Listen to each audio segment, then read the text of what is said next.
여러분 반갑습니다. 오늘 여러분 강연을 위해서 상당히 신경을 좀 많이 썼습니다. 심지어 코디에 신경을 쓸 정도로. 내가 사실 오늘 정장을 하지 않고 왔는 거는 지난해인가 그 전에인가 KBS에서 신년 무슨 특집을 만든다고 해가지고 나보고 4차 산업혁명에 대한 강연 그리고 진행을 맡아달라고 요청을 와서 내가 그걸 맡으면서 KBS 쪽에서 KBS가 요구하는 대로 코디를 해주셔야 된다 해서 그 코디 담당자가 양복을 입으시면 안 됩니다. 이렇게 됐는 거야. 그러면서 요구했는 게 청바지를 입으라고. 그래서 아니, 내 나이에 지금 청바지를 입고 그것도 방송에 나가는데 그게 시청자들이 볼 때에 어떻게 받아들이겠느냐. 그러니까 그건 방송국에서 다 검토해가 하는 것이니까 협조를 해주시면 좋겠다고. 그래서 이제 그때 KBS가 코디를 하라는 대로 했는 복장으로 오늘 여러분들을 만나고 있습니다.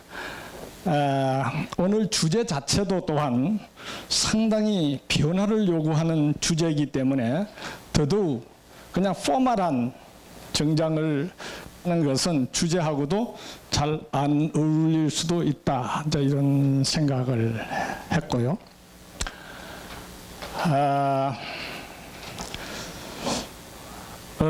작년인가 언제 연세대학에서 이 21세기 지식특강과 비스름하게 아주 국제적인 또는 전국적인 명사들만 모셔가 하는 백양 포럼이라는 게 있습니다. 그래서 거기에 와서 4차 산업혁명과 관련해서 강연을 해달라 해가지고 가서 강연을 한 적이 있습니다.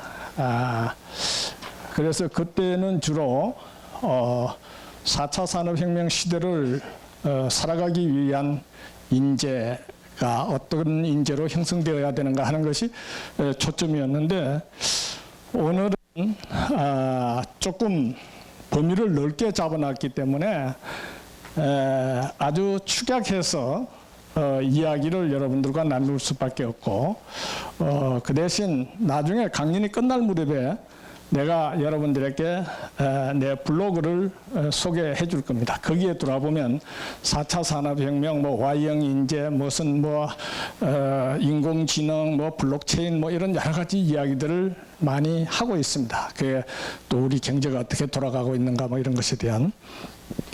그래서 여러분들이 거기에 들어와서 여러분들이 좀 이해가 안 되고 부족한 부분들을 학습을 하시는 것이 좋겠다. 이게 마이크가 좀 왔다 갔다가 하는 것 같은데 조금 불안정한.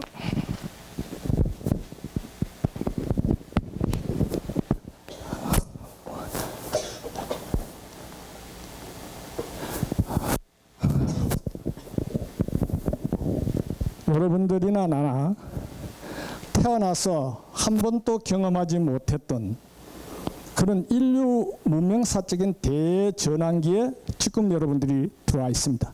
그리고 여러분들이 졸업해서 사회에 나가 직장을 가질 때에는 그 엄청난 변혁의 흐름 속에서 여러분들이 자기가 자기 인생을 주도적으로 살아가야 되는 시대를 여러분들은 맞고 있습니다. 그래서 내가 우선 여러분들이 4차 산업혁명을 제대로 이해하는 것이 대단히 중요합니다. 이게 지금 포인트가 안 먹히는 것 같은데요? 이게 지금 보여요? 들어오는 거야? 안 들어오는? 들어오나? 아주 약하게 들어오나? 그래서 여기 보면 이렇게 되어 있어요. 4차 산업혁명, Why, How, and What. 그래서 여러분들이 우리가 4차 산업혁명이 왜 일어나게 됐고 이게 어떻게 진행되고 우리는 여기에서 무엇을 배워야 할 것인가 하는 것에 대한 인식을 하는 것은 국가 경영이나 기업 경영이나 대학 경영이나 개인이 살아가는 데 있어서 대단히 중요한 요소입니다. 앞으로 여러분들이 여기에 대한 이해가 부족하면은 여러분들이 올바른 잡을 갖기도 힘들고, 그리고 여러분들이 앞으로 살아가기도 힘든 시대로 간다는 것입니다. 그러니까 세상이 바뀌고 있다는 것을 이야기를 하고자 합니다. 두 번째, 여러분들이 4차 산업혁명을 제대로 이해하기 위해서는 4차 산업혁명이 어떻게 작동하고 있는가, 이것이 현재까지의 산업경제 패러다임을 어떻게 뒤엎고 창조경제라는 새로운 경제 패러다임으로 전환시켜내는가 하는 작동 메커니즘에 대한 이야기를 하고자 합니다. 그래야 여러분들이 4차 산업혁명이라는 것은 그냥 막연하게 4차 산업혁명하면 AI인가 블록체인인가 무슨 3D 프린터인가 뭐 이런 식의 생각을 하는 게 아니라 이게 사회 전체, 경제 사회 전체의 틀이 바뀌는 작업이구나, 그것이 어떤 메커니즘으로 그렇게 바뀌는가 하는 것을 여러분들이 제대로 이해하게 될 것입니다. 그러면서 4차 산업혁명에 의해서 지금까지 우리가 살아왔던 산업경제의 패러다임이 무너지면서 창조경제라는 새로운 경제 패러다임이 형성되는, 그야말로 세상이 바뀐다는 것입니다.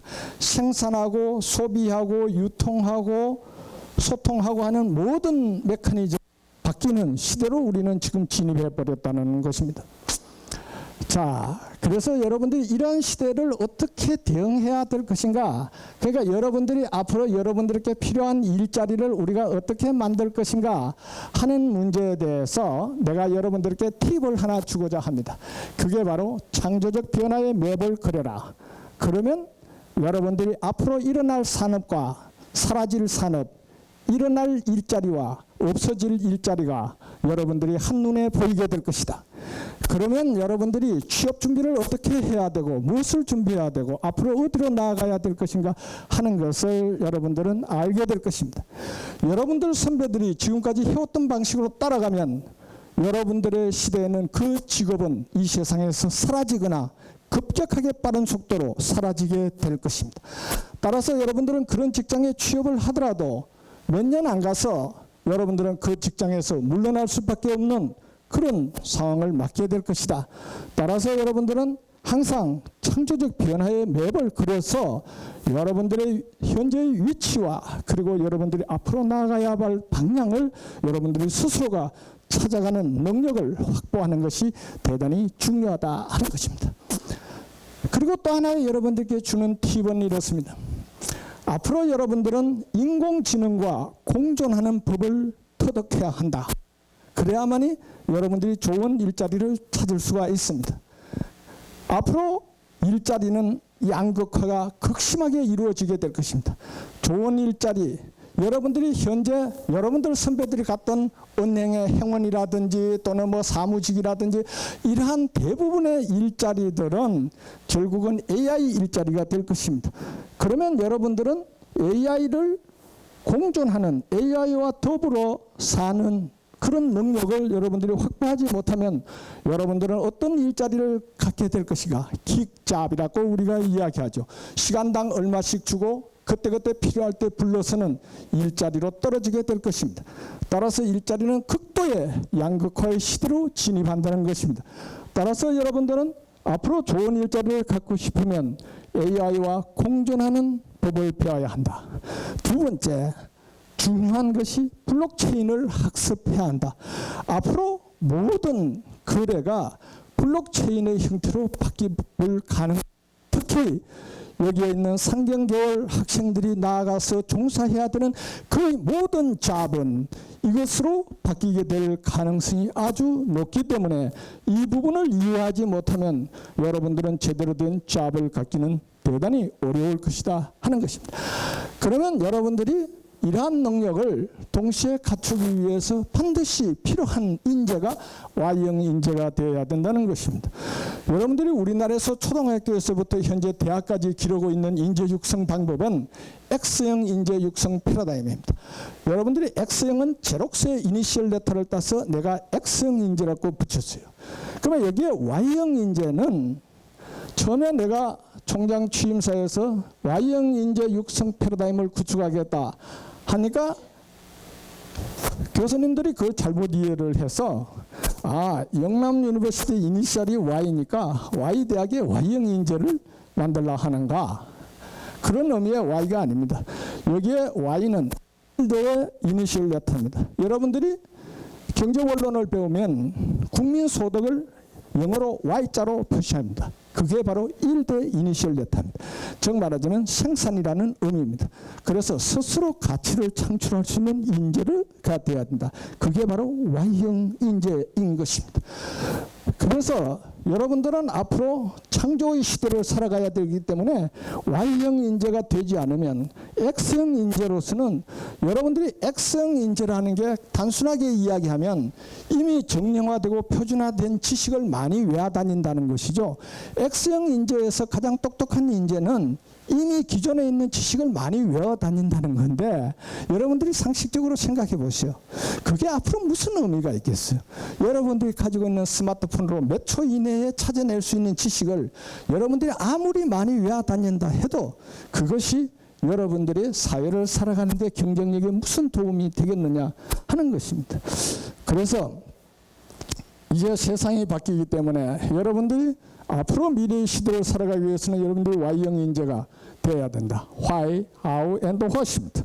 그래서 왜 그런가? 어떻게 하면 Y형 인재가 될 수 있는가? Y형 인재라는 게 도대체 무엇인가? 하는 데 대한 이야기로 오늘 강의를 듣고 합니다. 자, 이 책은 전 세계에서 최초로 4차 산업혁명의 출현을 다룬 책입니다. 여러분들이 우리나라에서 많은 사람들이 잘못 알고 4차 산업혁명이라는 단어를 세계경제포럼 회장인 클라우스 슈밥이 최초로 썼는 것으로 소개되어 있는 데가 많이 있습니다. 그런데 이 책은 2014년에 나온 책입니다. 그런데 클라우스 슈밥이 4차 산업혁명이라는 책을 발표한 것은 2016년입니다. 이 책이 나오고도 무려 2년 가까이 뒤에 나온 것입니다. 자, 그래서 이 책에 보면 4차 산업혁명이 어떻게 일어나게 되고 그것이 산업경제에서 창조경제로 경제 패러다임을 어떻게 전환시키는가, 이 책을 내가 왜 쓰게 되었는가, 이런 겁니다. 나는 경제학자의 꿈을 갖고 대학을 진학했고 그리고 평생의 경제학자로서 살아왔고 그리고 앞으로도 그 꿈을 구현하기 위해서 죽는 날까지 끊임없이 노력하게 될 것입니다. 그런데 내가 최근에 오면서 이게 산업경제라는 게 무언가 수명을 다했는 것 같다. 그러면 산업경제가 더 이상 왜 작동하지 못할까?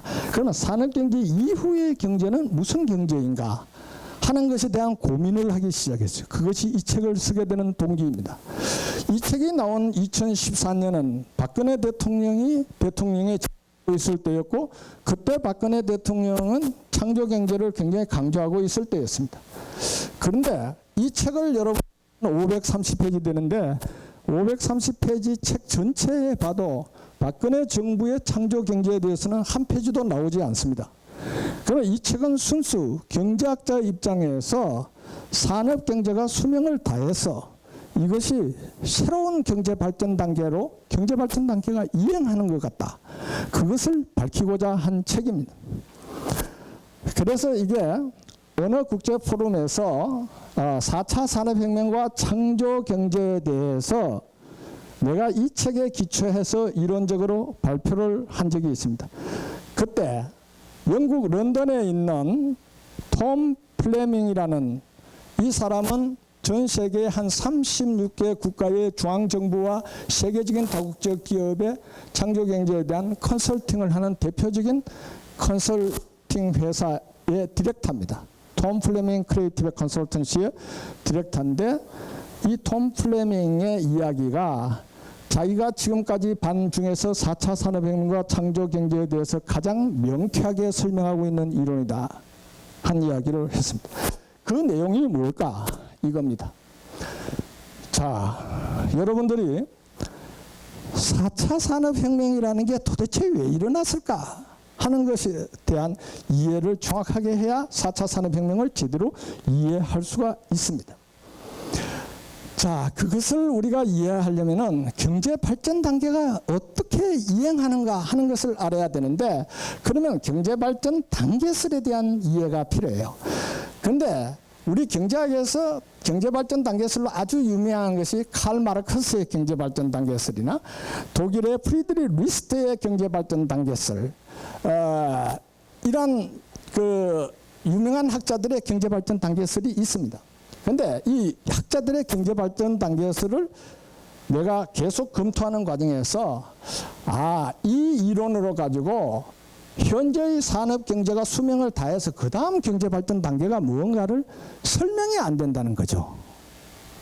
그러면 새로운 이론이 필요하다는 겁니다. 새로운 이론이.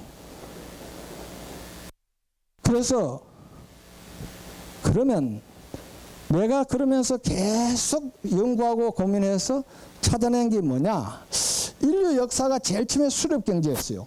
그렇잖아요. 그래서 인간 처음에 인류는 산에 가서 열매를 따먹고 강에 가서 물고기를 잡아먹고 이런 수렵 경제 시대를 살았단 말이죠. 그 뭐 노루를 잡아먹고 꿩을 잡아먹고 이렇게 살아왔단 말이죠. 그러다가 농업혁명이 일어나게 됩니다. 그래서 인간이 야생적으로 자라는 식물을 재배를 하는 방법을 터득했고, 그래서 농사를 짓는 법을 알아내기 시작했어요. 그리고 야생동물을 가지고 가축을 만드는 방법을 찾아내었어요. 이게 엄청난 변화인 것이죠. 그래서 농업혁명이 일어나서 농업경제시대가 딱 열렸는 거예요. 그래서 수렵경제시대에서 농업경제시대로의 전환이라는 것은 엄청난 전환입니다. 왜 엄청난 전환일까요? 가장 큰 차이가 뭘까요? 뭘 것 같습니까? 수렵경제가 농업경제의 차이의 가장 큰 차이가 뭘까요? 수렵경제는 축적이 불가능합니다. 그렇죠? 끊임없이 이동하니까 축적을 할 수가 없잖아. 에? 내가 이 산에서 뭐 열매 따먹고 뭐 노루 잡아먹고 하다가 더 이상 없는 것 같으니까 다음 산으로 이동해야 되고, 계속 이동 해가지고 미국의 인디안들 보면 계속 이동 해가지고 저 밑에까지 내려갔잖아요. 축적을 못하는 거예요, 이게. 근데 농업경제는요, 정착을 하잖아요. 이동을 안 한다고요. 그러니까 먹고 남는 것을 저축할 수 있죠. 축적이 되니까 뭐예요? 자본이 형성되잖아요. 그것이 바로 산업경제로 넘어갈 수 있는 아주 중요한 동력을 만들어 놓은 것입니다. 그래서 산업혁명이라는 게 탁 일어나게 됩니다. 여러분들이 뭐 여기서 4차 산업혁명 이런 말 쓰기 전에는 옛날에 여러분들이 배울 때는 산업혁명 하나만 알았어요. 그 산업혁명이라는 게 일어나서 농업경제 시대가 산업경제 시대로 바뀌어버리는 거예요. 그러니까 농사 짓는 게 중심이 아니라 제조업, 공장을 지어가지고 물건을 만들어내고 하는 제조업 중심으로 세상이 완전히 바뀌어버리는 거예요. 자, 이런 식으로 세상이 바뀌는데, 이런 변화를 일으키는 핵심적인 요소가 뭘까? 그것을 내가 고민하다가 찾아낸 게 뭐야? 바로 이겁니다. 범용기술의 창조적 진화가 일어나면 이렇게 됩니다. 범용기술이라는 게 뭐예요? General Force Technology입니다. 그러니까 모든 산업에 다 적용될 수 있는 어떠한 기술이 인류 역사의 수백 년에 하나씩 이런 게 갑자기 튀어나온다. 어떤 이유였었던 거네. 그래서 내가 여기서 창조적 진화라고 했잖아요. 그 진화라는 게 뭐예요? 서로 다른 DNA가 만나서 새로운 DNA가 나타났다는 것이죠. 진화가 됐다는 거죠. 그래서 범용기술, 모든 산업에 적용되는 기술과 기술이 서로 만나서 다윈의 진화론은, 내가 다윈의 진화론에, 내가 경제학자지만 경제사회가 어떻게 발전하는가에 대한 고민이 많았기 때문에 그것을 설명하는 방법을 찾기 위해서 내가 다윈의 진화론에 대해서 공부를 하기 시작합니다. 그래서 다윈의 진화론과 같이 생명체만 진화하는 것이 아니라 서로 다른 기술은, 각 기술은 기술마다 그 나름대로의 DNA를 가지고 있다는 겁니다. 그런데 서로 다른 기술의 DNA가 융합하면서 새로운 DNA가 나타났는데, 이것이 특정 기술, 특정 제조나 특정 분야에만 적용되는 기술이 아니라 모든 산업에 적용되는 무슨 기술 그렇게 하나 탁 튀어나왔다는 것이죠. 이것이 바로 범용기술의 창조적 진화라는 것입니다. 자, 범용기술의 창조적 진화가 일어나면 어떤 현상이 발생할까요? 변화의 확산과 변화의 체인 현상이 발생한다는 겁니다.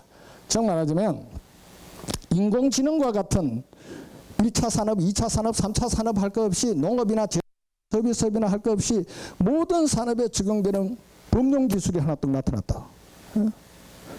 그러면 어떻게 될까요? 이게 진화했다는 것은 이게 새로운 진화해서 살아남는다는 게 뭐예요?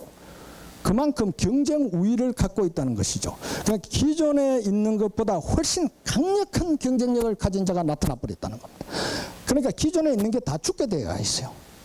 그래서 이러한 범용기술의 창조적 진화가 일어나면 그 새로운 기술을 채용하지 않는 분야는 살아남지 못하게 돼. 그래서 누구든지 간에 어떠한 기술이 예를 들어서 이런 것이 나타나면은 이런 거죠. 무슨 뭐 의료 산업에도 이게 뭐 도입이 돼 가지고 뭐 또 진단 체계에도 도입이 되고 그게 또 꼬리를 물고 그러면 거기에서 이제 인공지능이 진단했으면은 그게 대해서 처방도 해야 될 건데 아프면은 그러면 처방은 어떻게 할까? 처방하는 것도 인공지능이 할 수 있다. 그러면 약사가 필요 없이 처방을 인공지능으로 할 수 있는 이런 식으로 체인이 쫙 형성된다는 겁니다. 이게 변화의 체인이 수직적으로 쫙 형성되죠. 그 다음에 확산 디퓨전은 무슨 뜻이냐? 이런 거죠. 예를 들어서 GM이 자동차를 만드는데 인공지능을 도입해 가지고 자율자동차를 만든다. 이렇게 되면 전 세계에 있는 자동차 회사는 그 길로 안 따라가면 다 죽게 돼가 있어요. 그래서 현대자동차도 도요타자동차도 다 따라간다. 이게 뭐예요? 디퓨전입니다. 디퓨전. 옆으로 확산되는 겁니다. 그냥 수직으로 확산되고 수평적으로 확산되니까 이게 전 산업에서 촘촘히 짜이게 되는 것이죠. 그러면서 세상을 뒤엎어버리는 겁니다.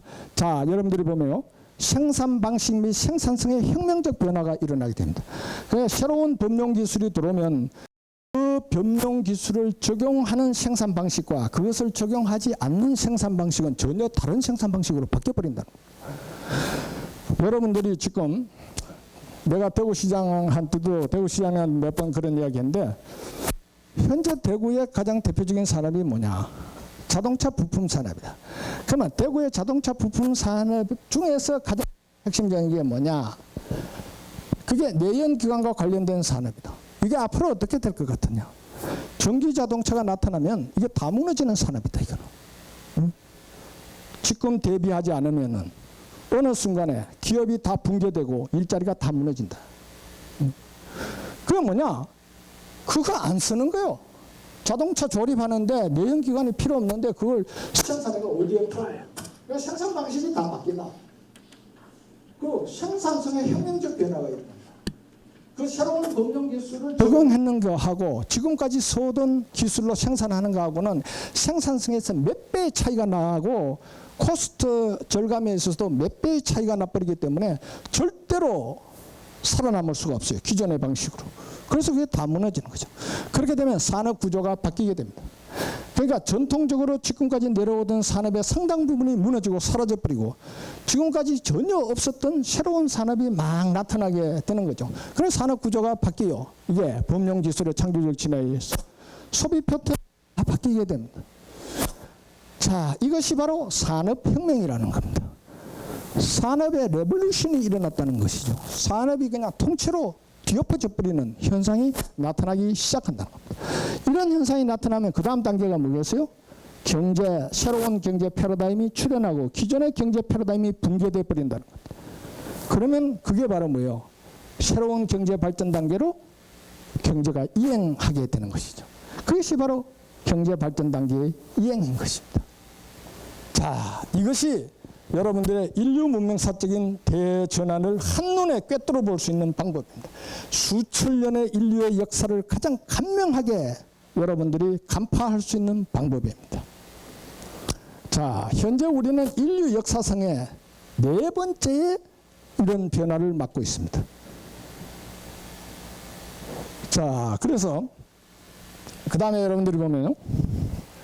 그래서 내가 앞에서 봤던 금융기술의 창조적 진화라는 그 메커니즘을 가지고 경제가 어떻게 발전하는가, 인류 역사에 있어서 발전 단계에 거쳐왔는가 하는 것을 하나의 표로 딱 만들어 놨습니다.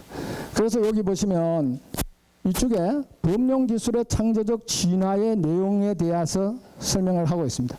그리고 여기 여러분들이 보시면은 여기에 따라서 산업혁명이 어떻게 일어났는가 하는 것을 제1차부터 제4차까지 설명을 하고 있습니다. 그 산업혁명을 어느 시대에 어느 나라가 주도했는가 하는 것이 여기에 있습니다. 그리고 이 산업혁명에 의해서 경제발전 단계가 어떻게 바뀌었는가 하는 것을 하나의 표로 딱 만들어 놨습니다. 이게 창조경제 책의 62페이지에 있는 표입니다. 이게 전 세계에서 최초로 4차 산업혁명을 명시적으로 책에 다루고 있는 내용입니다. 아까 이야기했듯이 클라우스 슈밥은 이후에 2년 후에 4차 산업혁명이 나타났다 하는 것을 다루게 됩니다. 자, 지금부터 그러면 이렇게 해서 나타난 4차 산업혁명은 어떤 식으로 작동하고 있는가 이걸 알아야 되지.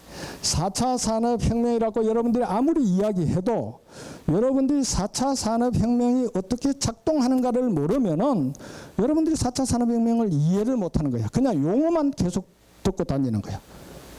그러다 보니까 여러분들이 이게 나의 삶에 얼마나 강한 영향을 미칠 것인가 하는 것에 대한 이해가 잘 안 되는 것이지 그냥 막연하게 그냥 남의 이야기 듣듯이 그냥 하게 되는 거예요. 이게 얼마나 심각한 우리의 삶의 변화를 일으킬 것인가 하는 것을 여러분들이 이해하려면은 4차 산업혁명이라는 게 어떤 작동 메커니즘으로 작동하는가를 이해를 해야 여러분들이 그걸 이해할 수가 있어요. 자, 여러분들 여기 보면은 4차 산업혁명에 있어서 가장 중요한 여러분들이 정말로 이해해야 될 핵심적 요소가 뭐냐? 지식융합 생태계라는 겁니다. 지식융합 생태계. 여러분들 이거 들어본 적 있어요? 지식융합 생태계. 이게 얼마나 중요한가? 4차 산업혁명이고 창조경제고 모든 것의 출발은 바로 이거다. 그리고 여러분들이 모두가 4차 산업혁명의 주체가 될 수 있는 것도 바로 이 점 때문에 가능하다 하는 것입니다. 자, 지식융합 생태계라는 게 뭐냐? 이런 거죠. 서로 다른 지식을 융합해서 새로운 가치 있는 지식을 쉽게 만들어낼 수 있는 생태계가 이 세상에 나타나 버렸다 하는 것입니다. 여러분들이요, 아이폰 언제 나왔죠? 제가 아이폰 들고 세상이 바뀐다고 샌프란시스코에서 이야기했는 게 몇 년이죠? 응? 몇 년이요? 여러분들이 지금 스마트폰 누구나 다 가지고 있으니까 이건 여러분들 아주 당연하다고 생각하는데 이게 역사적으로 따지면은 53년부터 계속 거슬러 올라가면서 이야기를 할 수 있는데 어떻든 현재 여러분들이 쓰고 있는 스마트폰과 같은 것이 나타나서 스티브 잡스가 샌프란시스코에서 이걸 들고 이야기했는 게 몇 년이요? 네? 언제요? 2007년입니다. 그렇죠? 그리고 우리가 한 2년 후인 2009년, 2010년 이때 우리가 도입이 되는 건데 어떻든 약 한 10년 정도 정도밖에 안 되는 겁니다. 여러분들이 그냥 생활에서 계속 쓰고 있기 때문에 이게 어떻게 세상을 바꿨는가 하는 것을 그런데 여기에서 여러분들이 정말로 주의 깊게 봐야 되는 것은 뭘까? 이런 거죠. 구글이라는 업체가 이게 그전에도 물론 검색 엔진을 개발하는 업체들이 많이 있어요. 그런데 검색 엔진을 가지고 본격적으로 지식을 찾아낼 수 있는 것이 본격화되는 것은 이게 스티브 잡스가 이걸 만들고 구글이 검색 엔진을 일반화하면서 나타나기 시작했습니다. 그전에는 여러분들이 내가 어떤 아이디어가 있다.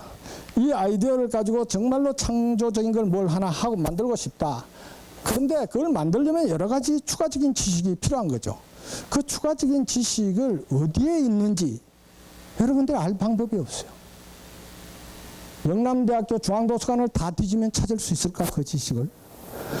영남대학교 어느 과의 어느 교수를 만나서 질문을 하면 내가 필요한 지식을 찾을 수 있을까? 알 수 없어요.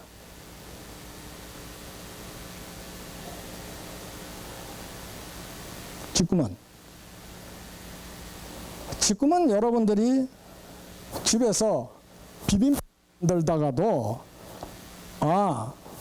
내가 우리 어머니가 지금 당뇨이니까 당뇨에 아주 좋은 그러한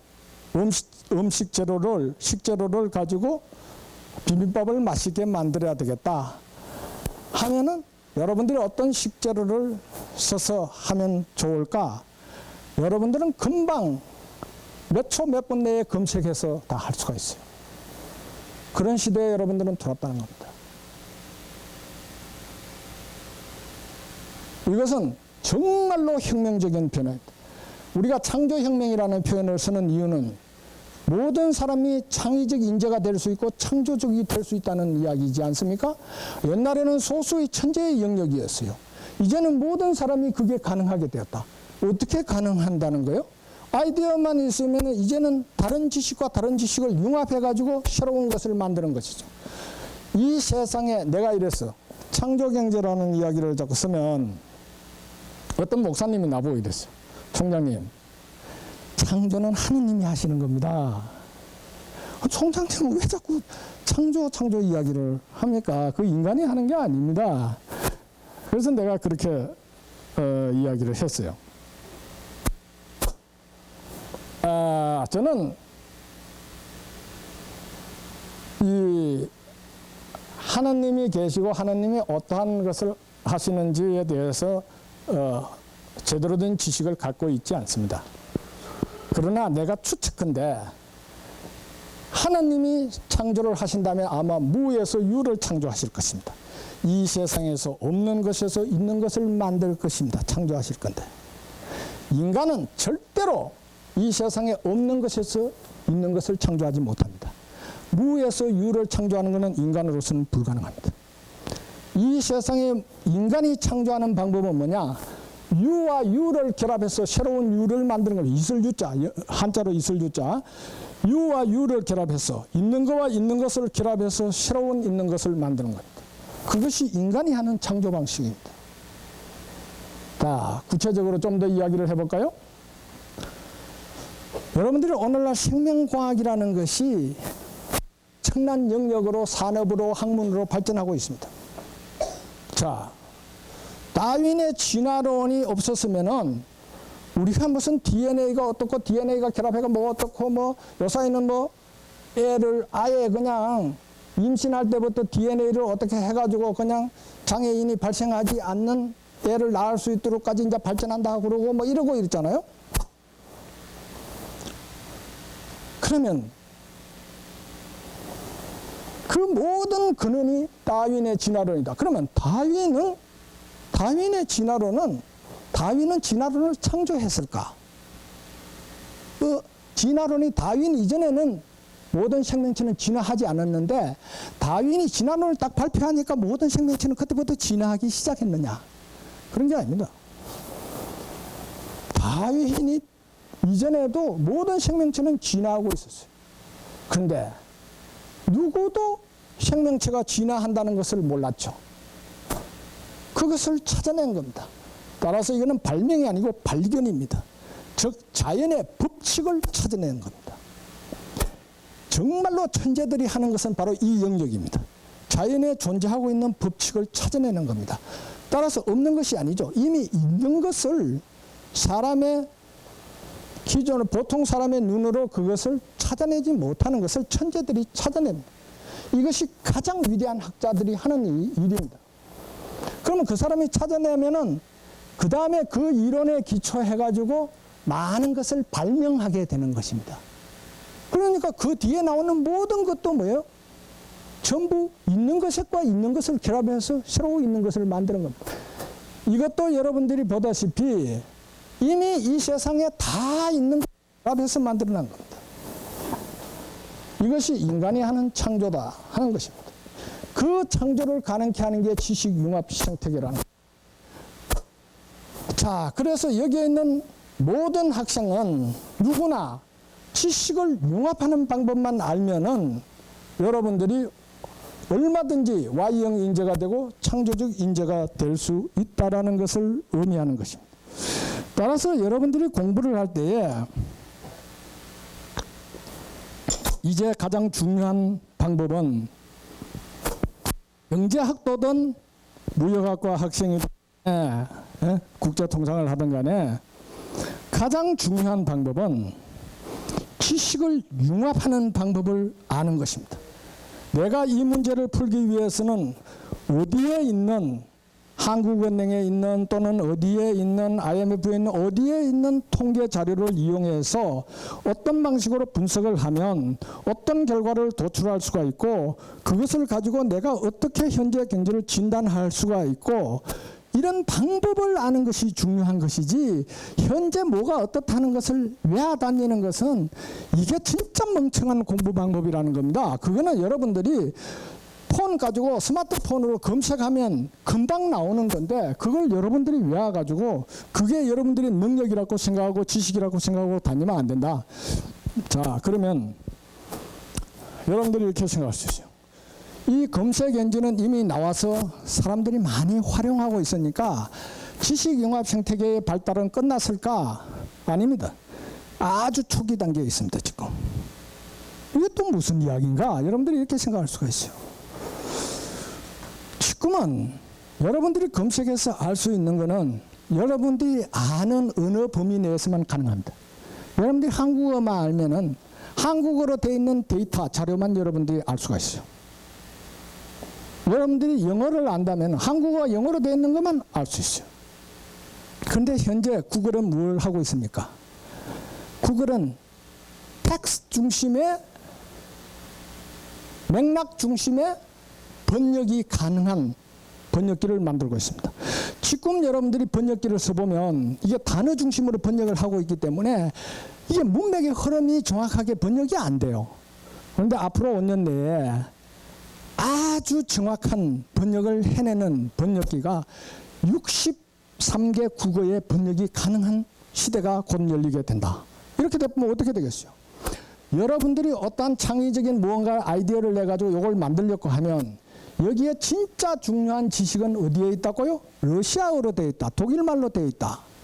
그러면 앞으로 그 번역기가 나오면 여러분들이 그 지식을 가져와서 여러분들의 다른 지식과 결합해서 여러분들이 창조적인 새로운 지식을 만들 수 있겠죠.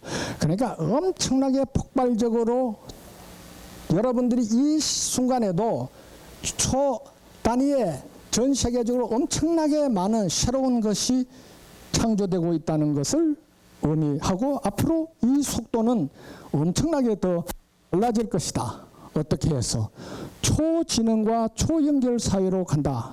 이런 거죠. 초지능은 여러분들이 이따가 할 인공지능에 관한 이야기입니다. 그래서 여러분들이 앞으로 내가 요 지식이 필요한데 요 지식과 관련해서 전 세계 최첨단의 최적의 지식을 찾아달라 하고 AI에게 요구하면 AI가 몇 초 만에 그냥 순식간에 여러분들이 필요한 걸 찾아준다는 겁니다.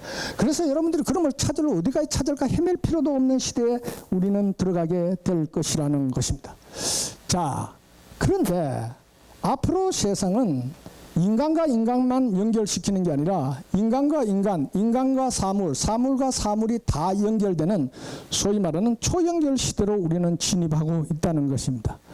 따라서 전 세계에 흩어져 있는 그 엄청난 데이터, 지식이 빅데이터로 모이게 되면서 지식 융합이 엄청난 속도로, 빠른 속도로 가능하게 되고 엄청난 그 정확한 지식으로 도출이 될 수 있는 시대로 우리는 진입한다. 따라서 여러분들에게 지금 가장 중요한, 여러분들이 능력을 기를 때 가장 중요한 것은 끊임없이 지식의 융합 능력을 내가 어떻게 기를 것인가를 고민하고 연습하고 학습하고 해야 한다. 이게 가장 중요한 여러분의 능력이 될 것이다 하는 것입니다. 자, 그러면 여러분들이 어떤 그러면 이렇게 해서 이제 여러분들의 아이디어가 이게 상품이나 서비스를 만들어가 밸류, 가치를 만들려고 하면 어떻게 해야 되겠어요? 그러려면은 여러분들의 아이디어만 가지고 절대로 돈이 되지 않습니다. 박근혜 정부 때 어느 차관이 무슨 아이디어가 돈이 되는 세상 이렇게 이야기했어요. 그건 말이 안 되는 이야기입니다. 여러분들이 하루에도 몇 번씩 아이디어가 떠오르잖아요. 그러니까 돈 벌어본 적이 있어요? 그러니까 돈이 안 됩니다. 그러면 아이디어가 돈이 되게 하려면 아이디어를 지식으로 전환시켜야 돼요. 창의적 지식으로 전환하려면 지식 융합 생태계를 이용해야 돼요. 그래서 여러분들이 창의적 지식으로 딱 바꿔왔는데 이거를 구체적으로 상품이나 서비스로 만들려 하니까 기술이 필요한 거야. 여러분들 상대 학생이니까 기술이 별로 없거든. 그 기술이 놀랍게도 범용 기술로 이 분야를 전공하지 않는 사람도 다 이용할 수 있는 범용 기술로 이게 만들어져서 세상에 막 나온다. 이게 대표적인 게 뭐예요? 인공지능, 블록체인, IoT, 3D 프린트, BMI 뭐예요?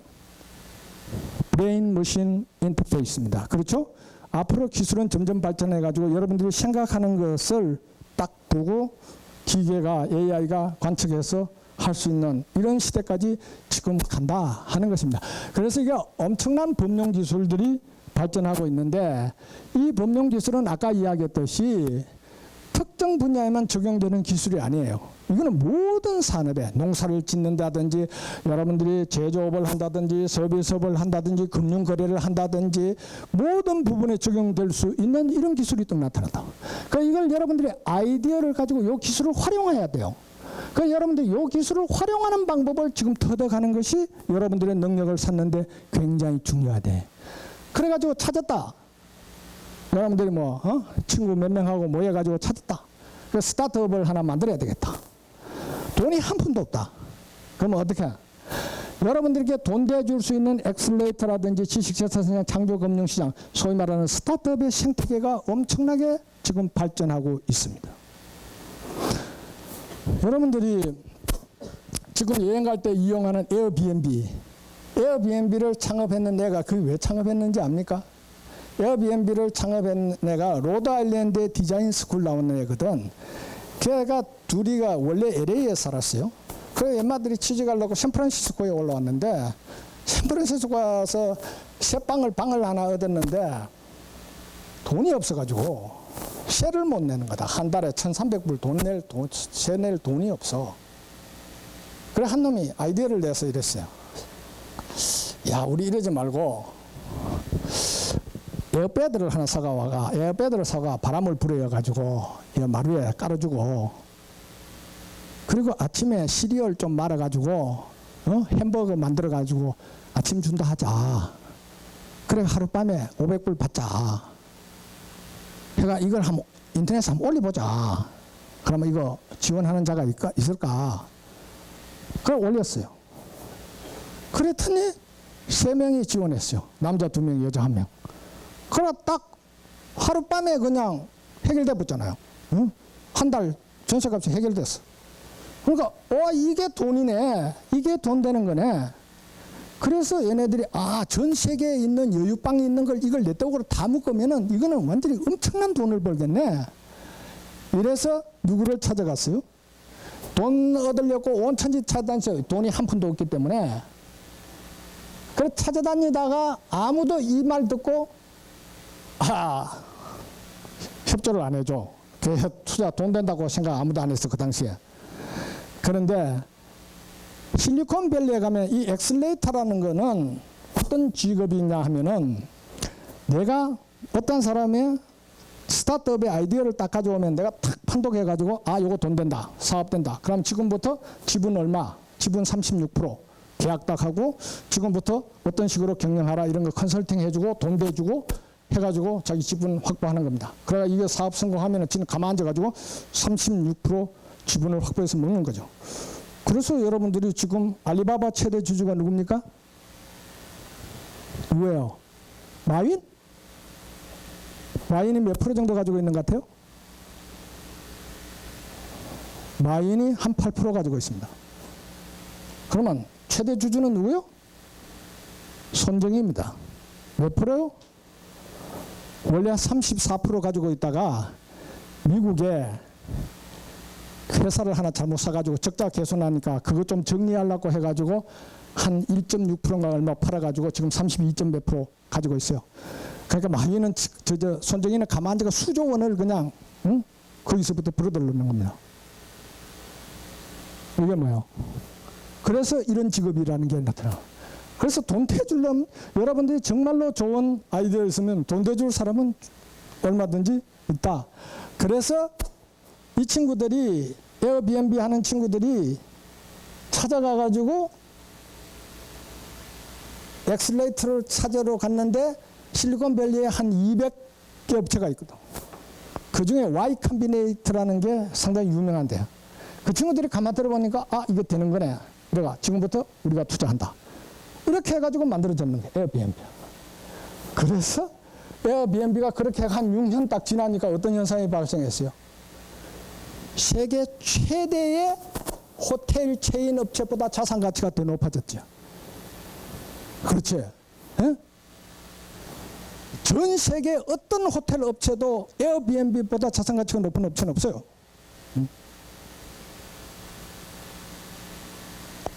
그래서 스타트업의 생태계가 이렇게 발달돼. 자, 그러면 물건을 이제 그래서 여러분들 만들었습니다. 기업을 만들면은 상품이든 서비스든 팔아야 돈이 되잖아요. 가치, 자기의 경제적 가치로 회수할 수 있다고요. 팔아야. 어디다가 팔까요? 그게 바로 뭐예요? 개방 플랫폼, 오픈 플랫폼이라는 게 만들어졌는 겁니다. 자, 옛날에는 플랫폼이 뭐예요? 플랫폼. 여러분들 기차 타러 가면은 플랫폼에서 여러분들 기다렸다가 기차 타잖아요. 플랫폼이라는 게 이게 옛날에는 수요와 공급자가 이렇게 만나는 장소인데 이런 게 옛날에는 되게 폐쇄형이었어요. 클로즈드 플랫폼입니다. 그러니까 공급하는 사람이 자기가 좋은 아이디어인데 지식인데 이게 그냥 누구나 가져가 버리면은 안 되잖아요. 그래서 그걸 어떻게 하든지 보호하려고 했어요. 그런데 이게 스티브 잡스 이런 친구들이 정말로 머리가 기발한 게 이런 거거든요. 여러분들이 애플에 가면 앱스토어가 있죠. 그러니까 자기들이 앱을 만드는 애플리케이션을 만드는 소스, 원천 기술을 공개해 버렸어요. 소스. 누구든지 들어와서 아이디어가 있으면 자기가 앱을 개발할 수 있도록. 그래가지고 그러니까 여러분들 처음에 우리가 산업경제 패러다임에서 생각해보면 이건 말도 안 되는 이야기야. 그 기술을 개발하기 위해서 투자하고 돈 들이놨는데 그거를 돈 안 낸 놈한테도 그냥 개방해버린다. 그건 말이 되느냐 이거지. 응? 그런데 그렇게 개방해놓고 나니까 전 세계에서 밤잠 안 자가면서 거기 돌아가 앱을 개발하는 애들. 그게 뭐예요? 엄청난 플랫폼이 만들어지는 거죠. 어? 그러면서 나중에 이제 자기들이 앱 하나 성공하면 수입의 30%인가 뭐 몇 프로를 자동적으로 애플이 먹는 비즈니스 모델로 가져가는 겁니다.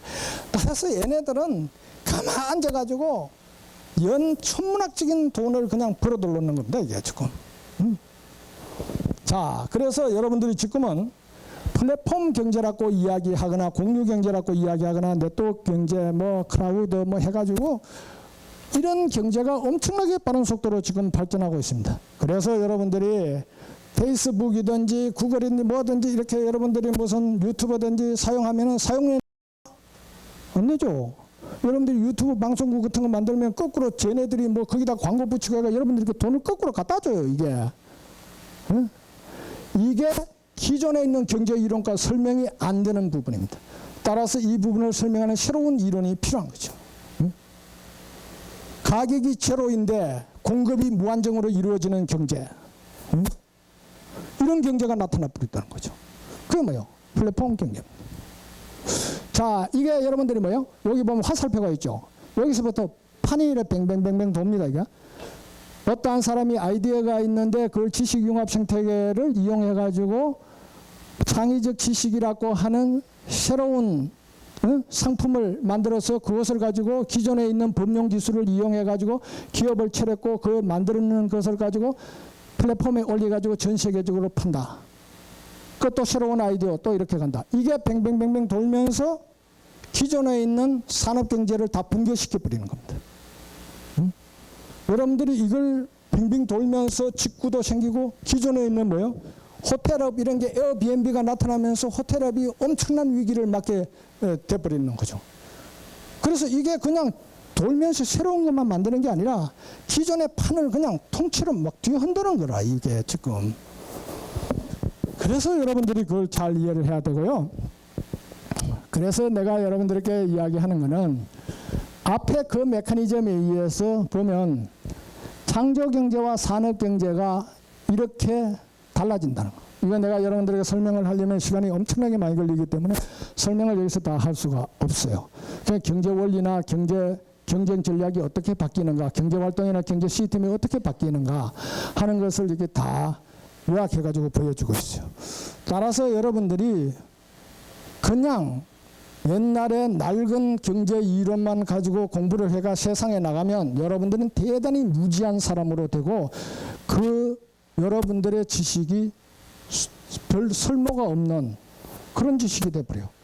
따라서 여러분들이 지금까지 발전되어 있는 경제 이론 중에서 그러나 우리 경제 이론이라고 하는 것은 정말로 세계적인 스캅이 만들어낸 것이기 때문에 그게 통째로 이게 뭐 창조경제가 됐다, 4차 산업이 일어났다 해서 경제 이론이 전체 못 쓰게 된다 이런 건 아닙니다. 그 중에 극히 일부가 그 이론의 개발은 전부 언제 만들어진 거예요? 산업경제 시대에 다 만들어지는 겁니다. 여러분들이 현재 배우고 있는 경제학의 경제 이론들은 산업경제 패러다임을 전제로 해서 산업경제 하에서 경제 어떻게 작동하는가를 찾아내어서 경제학자가 정리를 해놓은 겁니다. 그런데 산업경제에서 4차 산업혁명에 의해서 창조경제가 되니 산업경제하고 전혀 다른 경제의 작동 원리가 막 나타나기 시작했다는 겁니다. 그거를 여러분들은 새롭게 추가적으로 배워야 된다는 겁니다. 그러니까 지금까지 배웠는 건 다 필요 없다 이런 이야기가 아니라 그 새로운 것을 여러분들이 추가적으로 배우는 것이 그냥 추가적으로 조금 배워가 되는 게 아니라 거의 판을 바꿀 정도로 엄청나게 중요하다 하는 것을 여러분들이 잘 이해를 해야 한다. 그래서 여러분들이 여기 보면 뭐 창조적 지식이 일어났고 핵심 생산 요소가 어떻게 봐요? 자, 여러분들이 창조경제 이렇게 이야기하면 여러분들이 창조경제가 무슨 뜻인가 잘 이해를 못한다 이렇게 돼. 창조경제를 복잡하게 설명할 필요 없어요. 아주 단순한 겁니다. 이런 거예요. 창의적 지식이 핵심 생산 요소가 된 경제, 그게 창조경제입니다. 그러니까 여러분들이 경제 원론 제일 처음에 배울 때 뭐예요? 생산 요소 배우잖아요. 생산 요소를 투입해야 생산물이 나오잖아. 인풋을 넣어야 아웃풋이 나오잖아요. 응? 그게 여러분들이 생산하면서 제일 처음에 배우는 거 아니야. Y = FKL. 예? 자본과 노동을 투입해서 무슨 상품이나 서비스를 만든다. 이렇게 여러분들이 배웠잖아요. 그런데 농업경제 시대라는 건 뭐냐? 토지가 핵심 생산 요소인 시대가 농업경제입니다. 그래서 그때는 토지를 많이 가진 지주가 최고였어요. 근데 산업경제 시대는 자본과 노동이 핵심 생산 요소였어요. 그런데 창조경제는 창의적 지식이 핵심 생산 요소가 되는 겁니다. 이게 얼마나 강력한 경쟁력, 경쟁 우위를 갖는가 아까 이야기했잖아요. 에어비앤비 예를 들었잖아요. 기존에 있는 여러분들이 호텔 체인 엄청나게 많죠. 전 세계적으로 세계적인 호텔 체인들. 그게 가지고 있는 자본력, 거기에 고용되어 있는 인력들 엄청나죠. 자본과 노동이 엄청난데 에어비앤비는 뭐예요? 창의적 지식 하나로 세계적인 빈방을 네트워크로 연결시키겠다는 그 창의적 지식 하나로 기존에 있는 자본과 노동을 천문학적으로 투입하고 있는 호텔 업체를 완전히 엎어버리는 겁니다.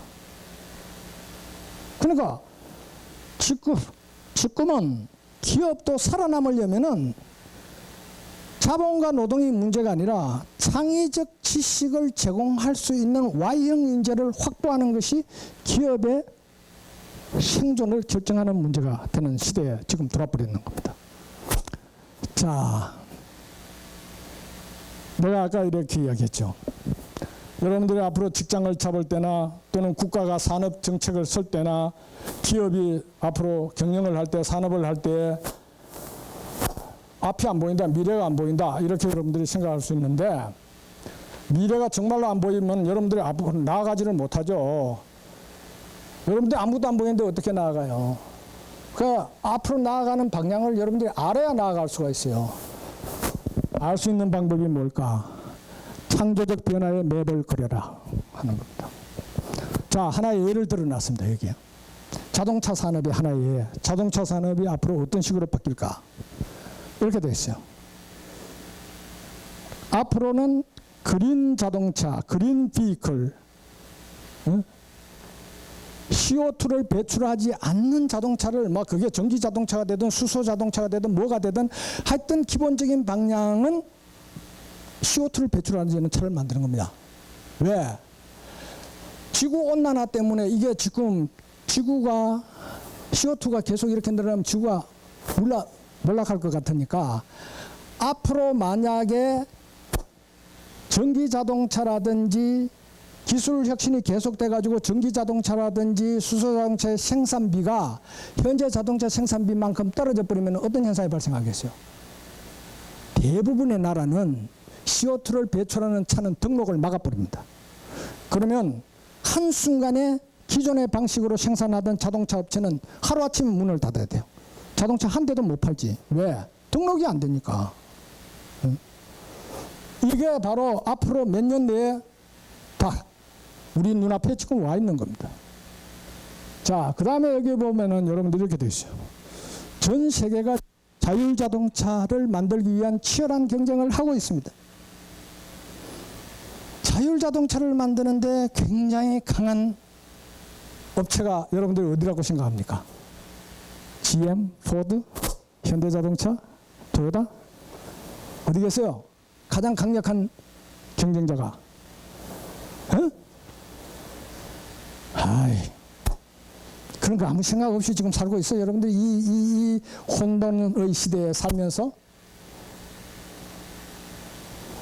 같아요. 구글이나 애플 이런 거겠죠. 그렇죠? 자, 여러분들이 한번 생각해 봐요. 구글이 말이죠. 구글이 이세돌하고 바둑대회 딥마인드 테크놀로지라는 게, 그 딥마인드 테크놀로지를 창업했는 애가 한 명, 세 명이 제일 처음에 창업했는데 한 명은 영국에서 박사까지 했어요. 두 명은 캐나다 했어요. 그래서 이 친구 모여가지고 그 바둑 뜨는 그거를 개발했는 겁니다. 이게 개발하기 시작해 4년 만에 이걸 개발했어요. 그런데 구글이 그거를 엄청난 돈을 주고 서둘렀어요. 그리고 거기에 있는 그 개발했는 사람하고 전부 다 구글에 다 그대로 채용 다 했어요. 근데 그 회사는 공장이 있습니까? 생산 라인이 있어요? 아무것도 없어요. 거기 뭐 연구원 23명인가 밖에 없어요. 그 컴퓨터하고. 근데 그거를 내가 지금 정확한 액수를 잃어버렸는데 뭐 660억인가 뭐 6,700억인가 막 6,700억 정도 엄청난 천문학적인 돈을 써요. 이게 산업경제 패러다임에서 생각하면 완전히 미친 짓이야 이거는. 산업경제 패러다임에서는 공장 부지 받고 그러니까 나중에 땅값 올라가면 그것으로 돈 벌고 뭐 이런 식이잖아. 근데 이거는 뭐 공장 부지도 없고 건물도 없고 기계도 없고 뭘 보고 그거를 천문학적인 돈을 주고 샀느냐 이 말이죠. 그리고 이 친구들이 왜 이세돌하고 그 바둑대회라는 것을 이벤트를 기획했을까? 왜 했을 것 같아요? 응? 왜 했을 것 같아? 응? 여러분들이 그냥 인터넷에 막 가가지고 그냥 초단위로 뭐 정보 입수한다고 막 아무 생각 없이 글 읽고 이런 버릇 생기면 여러분들 진짜 큰일입니다. 여러분들은 항상 무슨 문제를 딱 보면 이게 무조건 why 이게 왜 이렇게 여러분 상식적으로 이해가 안 되는 일이 벌어져 버렸잖아요. 왜 구글이 그런 데다가 돈을 그렇게 천문학적으로 쏟아부어 버렸을까? 그때 이미 구글은 이런 생각을 했죠. 자율자동차를 만든다. 그러면 사람은 어떤 자동차를 살까요? 자율자동차는 네 대를 잡고 있잖아요, 운전자가. 따라서 사람은 엄청나게 불안합니다. 이게 자율자동차에 대해서는. 만에 하나 자율자동차에 문제가 생기면 나로서는 이게 통제가 안 되는 상황에 빠져버리는 거예요. 따라서 이게 오류가 발생할 가능성이 0.0001%라도 사람은 불안합니다. 그래서 오류가 발생할 확률이 제로여야 사람은 안심할 수가 있어요. 그러면 자율자동차는 누가 운전하는 겁니까? AI가 운전하는 겁니다. 인공지능이. 그러면 전 세계에서 인공지능이 가장 발달되어 있는 회사에서 생산하는 자동차에 대한 수요가 현저히 높겠죠. 인간은 자기 생명을 담보하는 것에 대해서 굉장히 예민하니까. 그런데 구글이 생각할 때 앞으로 구글에서 만드는 모든 상품과 서비스는 다 인공지능을 장착할 것이다. 이렇게 생각하는 거예요. 따라서 인공지능이 세계에서 가장 강한 업체로서 브랜드 가치를 확보하면 그 기업은 엄청난 가치 상승이 있다고 판단했는 거죠. 아주 정확한 판단이었어요. 그래서 아주 극적인 연출이 필요했던 겁니다. 그래서 인간이 하는 게임 중에 가장 난해한 게임이라는 바둑을 택했는 겁니다. 바둑에서 인공지능과 붙어서 인간을 이긴다면은 일순간에 전 세계에 순식간에 수십억의 인구에게 이것을 알릴 수가 있다.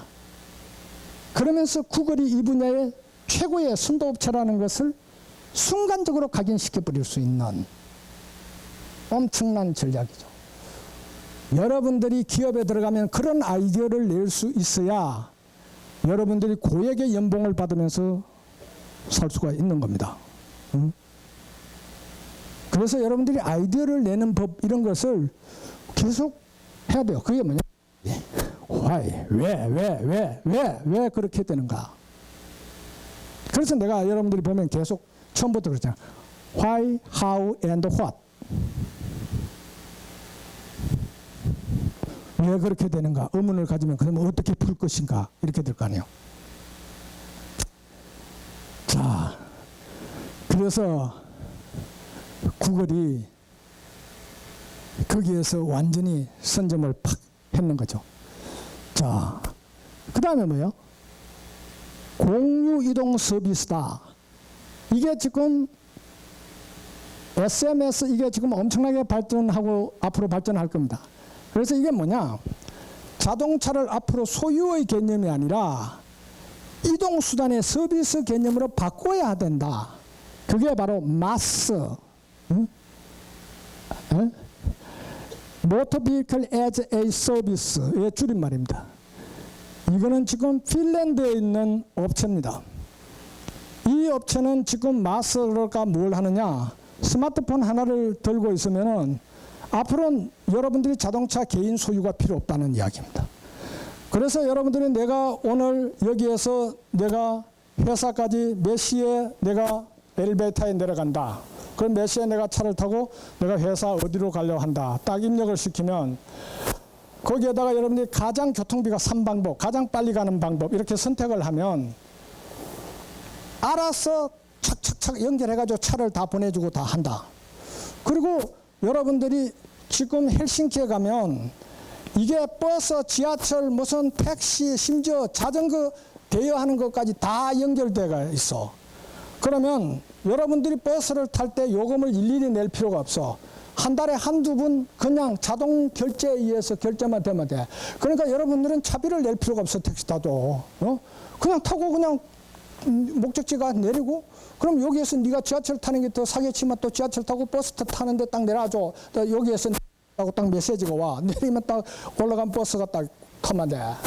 몇 버스는 몇 분에 도착한다. 딱 이렇게 딱 메시지 나와. 그래서 정말로 자가용이 필요 없는 시대가 가능한가 하는 것을 지금 테스트하고 있는 것이 바로 이 마스라는 것입니다. 그래서 앞으로는 자동차를 소유하는 것이 아니라 서비스하는 것이다. 자, 이 세 개를 내가 합쳐서 게스라고 이렇게 했어요. 그러니까 앞으로 자동차 산업은 이 게스 혁명이 톱니처럼 맞물려서 지금 돌아간다. 여러분들이 공유이동 서비스 이게 성공하려면은 자율자동차가 돼야 훨씬 더 성공할 수 있을 겁니다. 만약 기사가 다 딸려 있는 것 같으면 이거 하기 힘들겠죠. 그래서 이것이 맞물려서 돌아가면서 어떤 현상들이 발생할까 하는 겁니다. 여기 여러분의 빨간색으로 되어 있는 이 부분은 앞으로 다 무너질 산업들입니다. 자, 여러분들이 자율자동차가 나타나면 운전기사 필요 없죠. 운전학원 필요 없죠. 자동차 보험 종사자, 신호등 설치업체 이런 게 다 무너져요. 그 대신 이게 나타남으로 인해서 새롭게 생성될 산업은 뭐예요? AV 부품 감지 기술이라든지 인공지능, 무빙 오피스, 무슨 레이저 스캐너, 뭐 인식 카메라 뭐 이런 것들이 굉장히 발전하게 되겠죠. 이게 새로운 산업입니다. 앞으로 이런 산업들이 많이 일어날 거다 하는 것이죠. 마찬가지로 여러분들이 그린 자동차가 나타나면 어떻게 되겠어요? 여기 여러분들이 보면은 자동차 정비업소라든지 무슨 내연기관 부품업체, 뭐 설비 장비업체, 무슨 주유소 유류 생산 공급 이런 게 다 무너져. 여기에 종사하는 업체는 문을 닫게 되고 여기에 종사하는 사람은 일자리를 잃게 될 것이다. 그러면 어떤 새로운 산업이 막 일어나게 됐어요. 배터리 업체라든지 전기 모터 충전기 이런 산업 부분이 크게 발전하게 되겠죠. 이런 식으로 여러분들이 이게 창조적 변화가 어떤 식으로 일어나는가 하는 것을 어떠한 산업을 잡든지 해서 여러분들이 변화의 맵을 그려보면 무슨 산업이 무너지고 무슨 산업이 일어나고 이런 것을 여러분들이 알 수 있습니다. 그러면 여러분들이 앞으로 취업 준비를 하더라도 일어날 산업 쪽으로 준비를 해야지 너무 무너지는 산업 쪽으로 준비를 하면 여러분들이 실컷 준비해가 취직하려고 하면 그 일자리는 없어지거나 마침 어떻게 졸업할 때는 들어갔는데 10년도 안 돼가지고 그 산업이 무너져가 여러분들이 나와가지고 일자리를 없어져 버리거나 이렇게 되는 거죠. 자, 그 다음에 뭐요? 자, AI와 공존하는 방법을 학습하라. Why, how, and what 이렇게 되어 있습니다.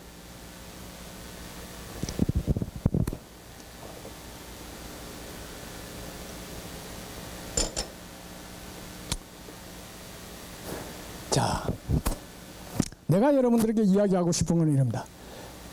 AI가 이중 언어다. 여러분들은 그냥 AI를 공부한다 이렇게 생각하면 안 되고 AI는 앞으로 여러분들이 살아가는 필수 이중 언어다. 바이링구얼입니다.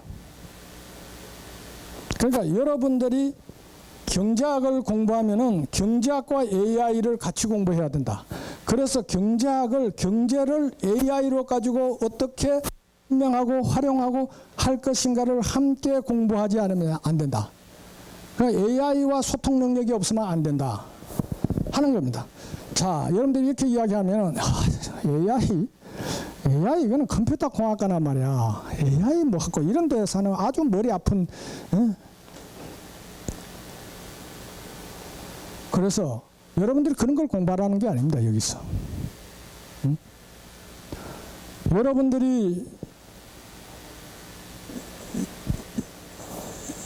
여기에서 공부하라고 하는 것 자체는 그런 무슨 프로그래밍을 뭐 아주 구체적으로 들어 무슨 이 알고리즘을 짠다든지 이런 거 하라는 게 아니에요. 알고리즘을 짜서 AI의 기초적인 기술을 개발하는 것은 그거는 그 사람의 전문 영역이 따로 있어요. 컴퓨터 공학이라든지 뭐 이런 거 하는 사람들이. 그건 여러분들 할 수도 없고 할 수도 없어요. 그럼 여러분들은 뭘 해야 되는가? 그 사람들이 아주 여러분들이 손쉽게 사용할 수 있도록 만들어 놨는 것을 활용하는 능력을 여러분들은 배워야 된다 하는 겁니다. 자, 그런 왜 여러분들이 AI를 반드시 공부해야 되는가? 이런 거죠. 앞으로 아마 여러분들이 상품이나 서비스가 AI와 결합되지 않는 것은 한 10년 정도 지나면 거의 없을 정도로 다 바뀌게 될 겁니다. 자, 여러분들이 하나의 예를 들어볼까요? 교수가 논문을 쓰려고 하며, 교수가 논문을 쓰려고 하는데, 논문을 쓰려고 하면 선행 연구를 알아내야 되거든. 내가 관심 있는 이 주제에 대해서 이미 어떤 학자가 나와 비슷한 아이디어를 가지고 먼저 무슨 연구를 해놨는가를 알아야 돼요. 그걸 안 해가지고 비슷한 연구를 했는데 앞에 있는 사람이 발표를 했다. 그걸 모르고 나는 그 논문 진짜 안 봤는데 새로운 걸 냈다. 학회에 떡 냈더니 이미 이것은 발표되어 있는 거다. 리젝트 돼. 응? 근데 나는 절대로 본 적이 없다. 내가 이거 순수한 내 아이디어로까지 했는 거다. No. 억셉트가 안 돼요. 왜? 선행 연구에 대한 검토를 하지 않았나.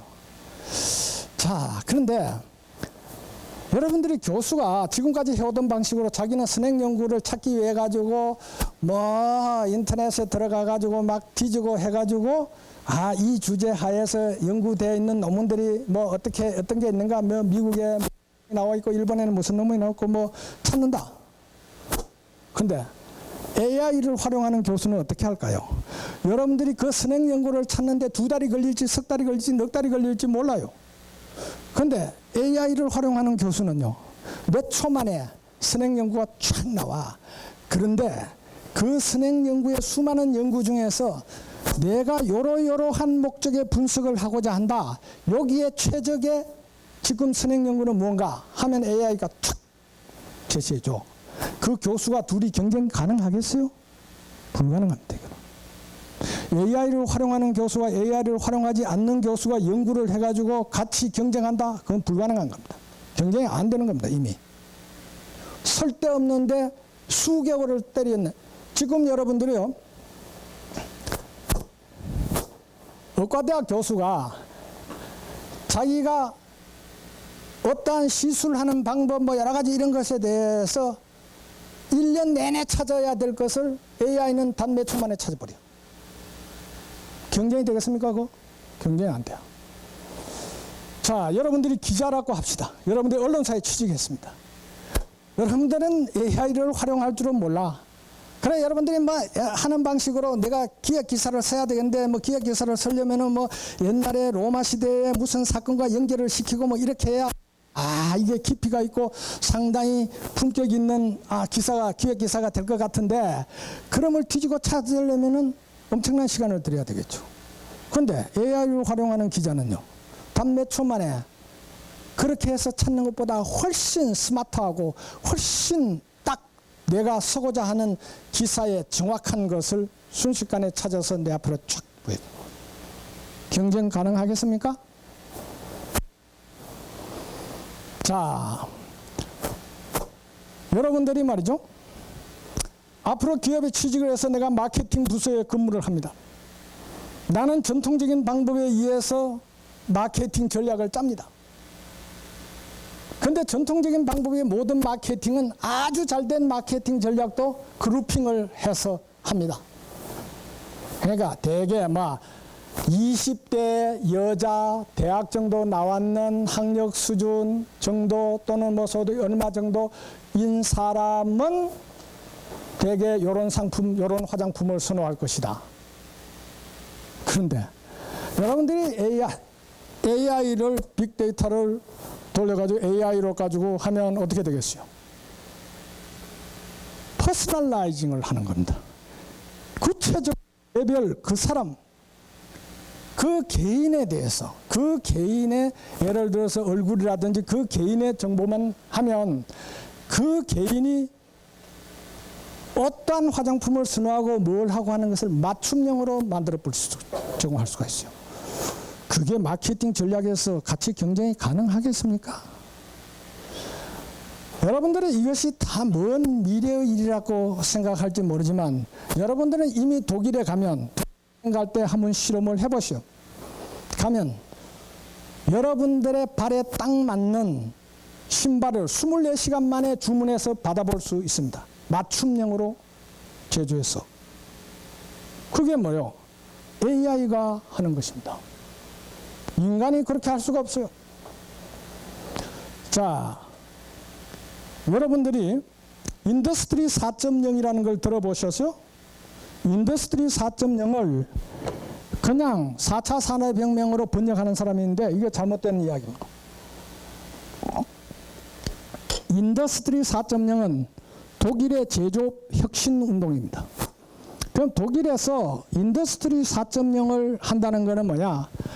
모든 생산 라인을 AI를 이용해 가지고 스마트 팩토리를 만든다는 거죠. 그러면 독일이 하고자 하는 것은 뭐예요? 인더스트리 4.0이 추구하고자 하는 것은 자동화. 우리나라에서 많은 사람이 별로 필요 없는 자동 공장을 만든다고 생각해요. 그것을 스마트 팩토리라고 생각하는 겁니다. 이거는 정말로 잘못 읽고 있는 겁니다. 그렇게 해가는 독일하고 경쟁이 불가능합니다. 왜? 독일은 무엇을 노리는 걸까요? 초점이 어디에 있어요? 생산 라인에 초점이 있는 게 아니라 마케팅에 초점이 있는 거죠. 뭐예요? 퍼스널라이징입니다. 우리가 과거에 산업경제에서 대량 생산 체제에서는 소품종 대량 생산이죠. 그리고 다품종 소량 생산 체제를 했어요. 그 다음에 유연 생산 체제를 했어요. 그러나 지금까지는 전부 아까 이야기했듯이 소비 성향이 비슷한 사람들끼리 그룹핑을 해서 시장 생산을 해가지고 공급 중심으로 시장에 공급을 시키면 소비자가 거기에서 선택하는 메커니즘이에요. 그런데 여기서 말하는 인더스트리 4.0은 AI에 의해서 개인 맞춤형으로 공급이 이니시에이트 하는 게 아니라 수요자가 이니시에이트 하는 쪽으로 생산해서 공급을 시킬 수 있어요. 그래서 평발인 사람과 평발인 사람은 평발인 사람에 맞게 신발을 생산해 주는 겁니다. 자, 그래서 이 AI라고 하는 거는 적용 안 되는 영역을 여러분들이 찾아보시오. 거의 찾을 수가 없을 정도로 모든 영역. 여러분들이 앞으로 시골에서 지금은 시골에서 제초 이런 거 하면 제초제를 뿌리든지 이렇게 풀을 일일이 뽑든지 해야 되잖아. 앞으로는 인공지능에 의해서 쫙 지나가면서 딱 제초하고 앞으로 여러분 성장해봐도 별로 과실을 제대로 맺을 수 없는 놈이라 판단되는 걸 지가 알아서 다 섞어서 딱 정리를 하는 기계는 이미 나와 있습니다. 이런 게 앞으로 나올 것이다 이런 게 아니라 이미 나와가 있어요. 그래서 여러분들이 농사 짓는데 무슨 서비스 하는데 제조업 하는데 무슨 아까 이야기했던 사무 보는데 연구하는데 적용 안 되는 거 한번 그래서 여러분들은 이거를 활용을 못하면은 앞으로 여러분들이 여러분들이 보잖아요. AI라는 것은 알고리즘으로 만들어있어요. 그 알고리즘은 여러분들이 복잡한 거니까 여러분들이 알고리즘을 어떻게 하는가 그거 여러분들이 공부하라는 게 아닙니다. 그거 몰라도 돼요. 자, 그 다음에 여기 이거 있죠. 이게 로봇이지. 그래서 여러분들이 로봇이 아자에 아로를 띄고 뒤에 보자만 붙여가지고 채팅 로봇을 챗봇이라 하고 이렇게 하잖아요. 그런 게 엄청나게 많이 나오는 거야. 이게 수천 종이 지금 쏟아져 나오고 있는 거예요. 그래서 앞으로는 우리가 머지않은 게 아니라 앞으로 한 20년 정도 가면 아마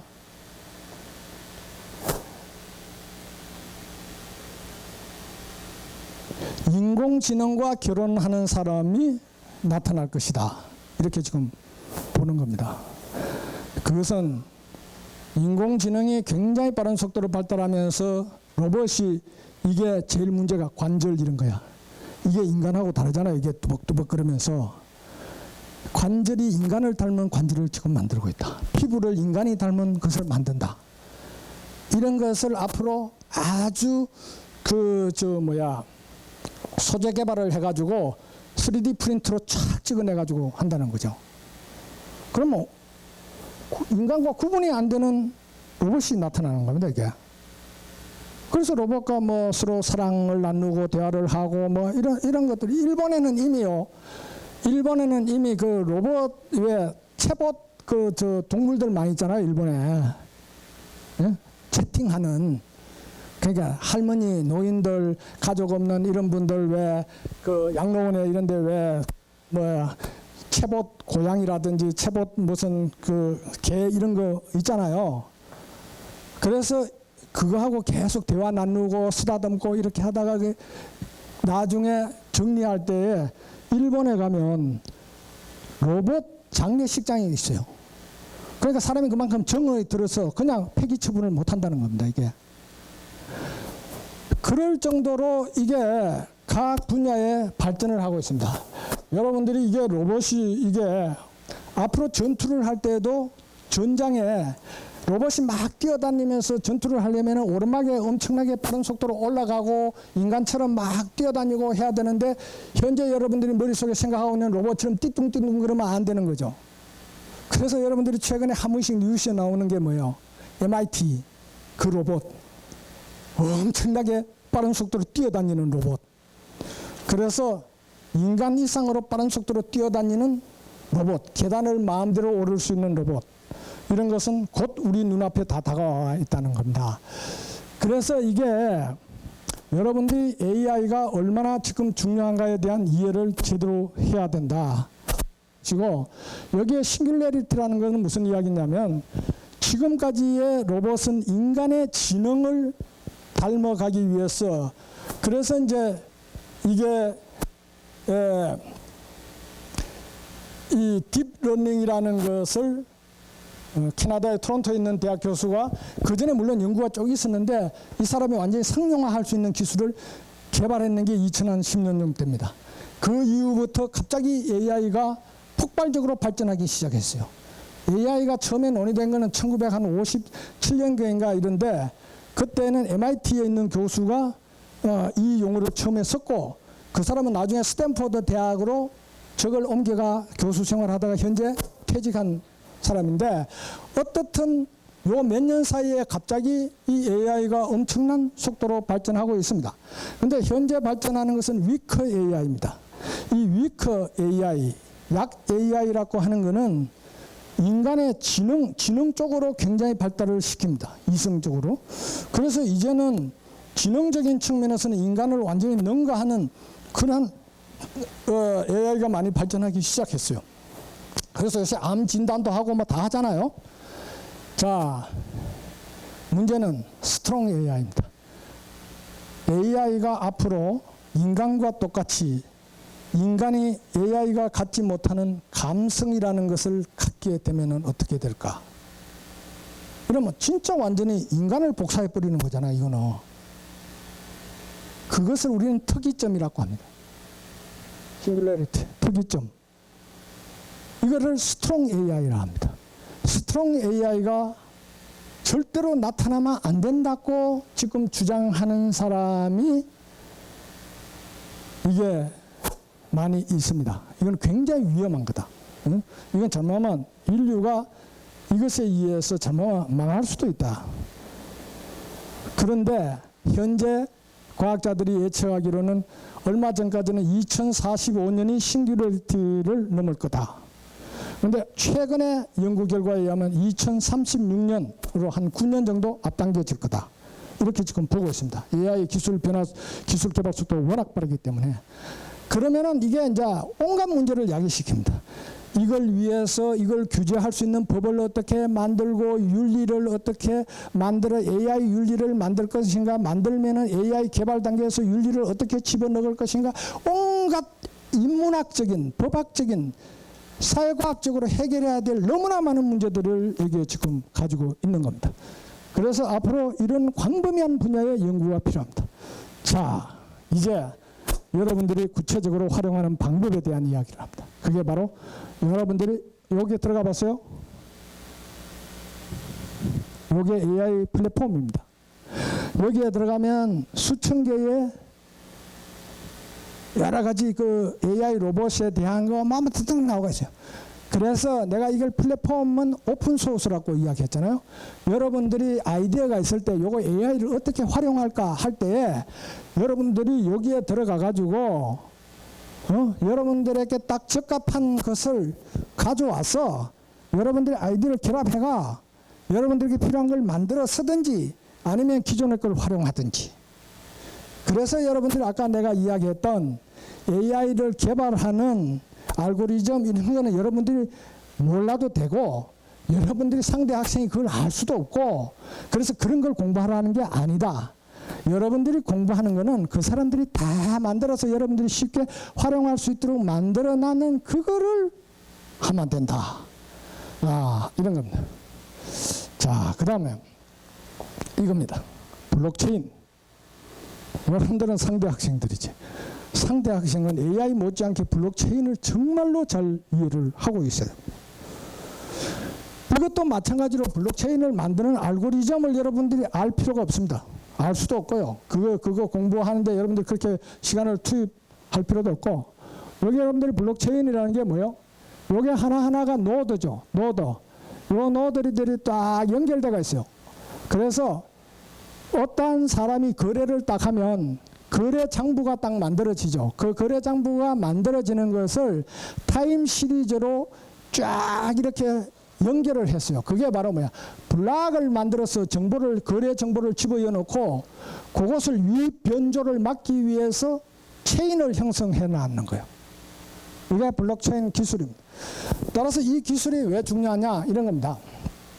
이게 그 이전에도 이런 비스름한 기술이 존재하고 있었지만 오늘날 여러분들이 비트코인이라든지 암호화폐와 같은 것을 폭발적으로 할 수 있도록 옛날에 개발된 기술을 활용해가 만들어낸 사람이 누구냐? 이게 나카모토 사토시라는 건데 이게 지금 여러분들이 알다시피 가명입니다. 본명을 이게 밝히고 있지 않아서 이게 누군지 정확하게는 모르는 겁니다. 이 사람이 이 가명을 가지고 7페이지짜리인가 9페이지짜리 논문을 발표했어요. 언제? 2009년 1월. 그게 바로 뭐예요?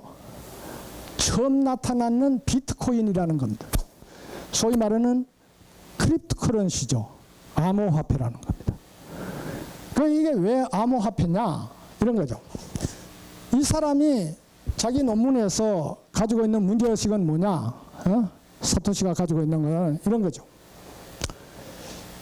자, 이게 2008년에 리먼 브러더스라는 금융기관에 의해서 세계 금융위기가 딱 발생했어요. 이 금융위기의 본질은 뭡니까? 요 은행이 수요자와 공급자의 비대칭성을 이용해가 정보의 비대칭성을 이용해서 지는 정보를 많이 가지고 있잖아, 은행은. 그런데 은행을 이용하는 사람은 은행이 무슨 상품을 만들고 어떻게 파는지 모르는 거라고요. 그 정보가 완전히 비대칭 관계라고.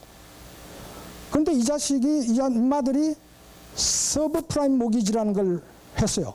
이게 돈을 막 빌려줘가지고 집을 사고 막 집을 빌리고 막 하는데 돈을 막 빌려줬는데 이게 워낙 경제력이 없어가 갚을 능력이 안 되는 사람한테 막 빌려주는 거야. 그러다가 이게 결국은 어느 순간에 막 집값이 막 올라가다가 결국은 못 갚게 되는 상황이 막 발생하면서 이게 어느 날 갑자기 그냥 은행이 그냥 집을 못하는 상황에 딱 부딪혀버려. 그 세계 금융위기로 확 확산돼 버리는 거예요. 그래서 사토시가 인마들도 못 믿네 이렇게 되는 거야. 우리는 은행은 다 믿는 존재인 줄 알았는데 아니네 이게. 그래서 금융의 생명은 뭐예요? 트러스트입니다. 생명은 뭐예요? 트러스트예요. 신뢰라는 겁니다. 그 신뢰를 누가 줬어요? 국가가 중앙은행에 부여했고 중앙은행이 상업은행에다가 네가 금융업을 할 수 있도록 권한을 줘서 그래서 모든 사람이 은행을 믿고 돈을 맡기고 하도록 했어요. 신뢰가 없으면 아무도 돈을 안 맡기겠죠. 그러면 은행은 안 돌아가요. 그래서 신뢰가 생명인데, 이거는 국가가 보장하는 것이기 때문에 절대로 은행은 트러스트의 붕괴는 없을 것이다 라고 모든 사람이 믿어왔는데, 리먼 브러더스 사건을 딱 경험해 보니까 아니네 이게. 응? 이게 은행도 부도날 수 있고 이게 은행이 안 되는 거야. 그래서 이 사람이 왜 은행이 필요해? 은행 빼고, 은행은 뭐요? 중개자죠. 중간 거래자라고요. 그래서 돈 사람도 은행 믿고 맡기고, 돈 빌리는 사람도 은행 믿고 하는 거예요. 그 은행은 중간에 서가지고 돈 맡기는 사람 돈 받아가지고 그 돈 가지고 돈 빌리고자 하는 사람 빌려주는 중개업자라고. 은행의 모든 수입은 어디에서 나옵니까? 여러분들 은행에 취직하면 은행에서 월급 받는 그 모든 돈, 은행을 경영하는 모든 돈은 어디에서 나와요? 그의 돈의 원천이 뭐예요? 그게 바로 트랜잭션 코스트입니다. 거래 비용에서 나오는 겁니다. 그 중간자로서 거래를 연결시켜주고 돈을 먹는 거라고요. 그게 은행의 수입원이라고요. 그런데 사토시의 핵심은 뭐냐? 중간 거래자 필요 없다. 돈 줄 사람과 돈 빌릴 사람이 그냥 다이렉트로 하면 된다. 그게 뭐예요? 피어 투 피어로 하자 이제. 그러면 은행이 필요 없다 이거. 무엇이 이제 가지고 신뢰도 안 지키는데 뭐 저런 게 필요하냐? 여러분들이 블록체인을 아주 쉽게 이해하면 이런 겁니다. 지금까지 여러분들이 인터넷이 엄청나게 발달해가 모든 정보를 여러분들이 인터넷으로 주고받고 합니다. 그래서 여러분들이 뭐 카톡이든 뭐든 간에 이것을 가지고 전부 정보를 주고받고 합니다. 자, 여러분들이 뭐 사랑을 속삭인다든지 뭐 약속을 한다든지 이런 거는 누가 복사를 해가도 별 없어요. 그런데 여러분들의 돈은, 또 여러분들의 자산은, 돈이나 밭이나 건물은, 이게 현재 인터넷이 가지고 있는 가장 큰 문제는 뭐예요? 카피 앤드 페이스트입니다. 복사해가지고 그냥 붙여버릴 수 있어요. 그렇지. 그런데 돈을 인터넷으로 보냈는데 이놈의 돈이 100만 원이 그냥 10번 복사해가지고 10명한테 보내버린다. 이 사람 지는 가지고 있는 돈은 100만 원밖에 없는데. 그러면 900만 원은 없잖아요. 나중에 갚을 그게. 그거를 어떻게 해결할 것인가? 카피가 절대로 불가능한 인터넷을 어떻게 만들까? 이게 아이디어의 핵심입니다. 카피 앤드 페이스트가 불가능한 것을 만들 수만 있으면 가치를 전송할 수가 있다. 이런 거죠. 밸류, 돈, 부동산, 부동산이든 무형의 자산이든 무형의 자산이든 간에 만약에 복사를 해가 카피하는 게 불가능하도록만 만들어버리면은 이거를 전 세계 어디든지 간에 지금 인터넷 쓰듯이 쓸 수 있다. 이게 그래서 우리는 이것을 블록체인을 다른 말로 가치의 인터넷, 인터넷 오브 밸류, 가치를 서로 주고받는 인터넷을 개발하자. 했나 거예요, 이 사람이. 정말로 개발한 거죠. 그래서 가치의 저장, 전송이 가능한 걸 만들어야 된다. 그러려면 더블 스펜딩 프로블럼을 해결해야 된다. 그러니까 복사해가 2번, 3번 주는 것이 불가능. 내한테 100만 원이 있어서 이거를 내가 갑이라는 사람한테 100만 원을 인터넷으로 보내면은 내에서는 100만 원이 없어져야 돼요. 그 100만 원이 저쪽에 100만 원을 넘어가야 돼요. 그 메커니즘을 만드는 게 블록체인의 핵심입니다. 그것이 최초로 만들어낸 비트코인인데 이게 제일 문제가 이런 거예요. 내가 그러면 돈을 이 사람에서 저 사람한테 보냈다. 둘이가 거래를 또 했는데 이놈의 거래가 정확하게 됐다는 것을 누구도 복사하지 못하게 누가 증명해 줄 것인가. 중간에 이제 은행 같은 중개자가 없는데 이게 문제의 핵심이잖아. 그게 합의 알고리즘을 개발하는 거야. 그래서 그거를 이 컴퓨터에 대형 컴퓨터 해가지고 알고리즘을 풀어가지고 막 돌려가지고 요게 거래가 정확한 거래다. 그것을 입증하는 거예요. 그런데 그거를 막 돌리려면은 이걸 푸는데 컴퓨터 엄청난, 여러분들 왜 뉴스 이런 데 보면 컴퓨터 왜 그 뭐지 그거만 쫙 꼽아놨는 게 한 번씩 보이잖아요. 그 중국 애들이 한 80% 금마들이 가지고 있어요. 그게 24시간 한 번도 안 가지고 계속 돌려야 되기 때문에 이게 전기료가 엄청나게 많이 들어가는 거야. 그래서 그거를 10분마다 한 번씩 장부 정리를 하는 거야. 전 세계에 비트코인으로 거래하는 사람에 대해서 이게 거래가 제대로 이루어졌는, 그래 딱 한 번 장부 정리해가지고 그 다음에 체인으로 딱 연결해놓고 그 다음 10분만 또 이래가지고 이거는 역으로는 절대로 못 가도록, 거꾸로는 중간에 끼어 연다든 역으로는 못 가도록 이렇게 딱 만들어놓은 거야. 이게. 그래서 이거를 뭐라고 하냐, 마이닝이라고 합니다. 채굴. 거기에 대해서 전기료 많이 들고 고생을 많이 하니까 대가를 줘야 어느 놈이 그 한 놈이 존재할 거 아니에요. 그래서 줬는 돈이 비트코인이라는 거예요. 그래서 비트코인을 줘서 이게 돌아갔는데, 이게 문제가 전 세계에 엄청난 사람이 앞으로 거래를 이루어지면 이게 무슨 10분마다 한 번씩 정리하고 계산하고 뭐 이렇게 해가지고는 이게 일 되겠나. 그래가지고 나타나는 게 이겁니다. 이게 비탈릭이라는 친구가, 이거 대단한 친구지, 이 친구. 이 친구 지금 몇 살인지 압니까? 95년생이거든. 지금 몇 살이요? 26살 정도 돼. 이 친구가 이더리움이라는 걸 개발했는 거예요. 이더리움. 그래서 이 친구가 이더리움이라는 걸 개발해가, 이 친구는 거래 기록만 딱 하도록 되는데 여기에다가 계약서 정보를 딱 집어넣을 수 있도록 딱 만들었어요.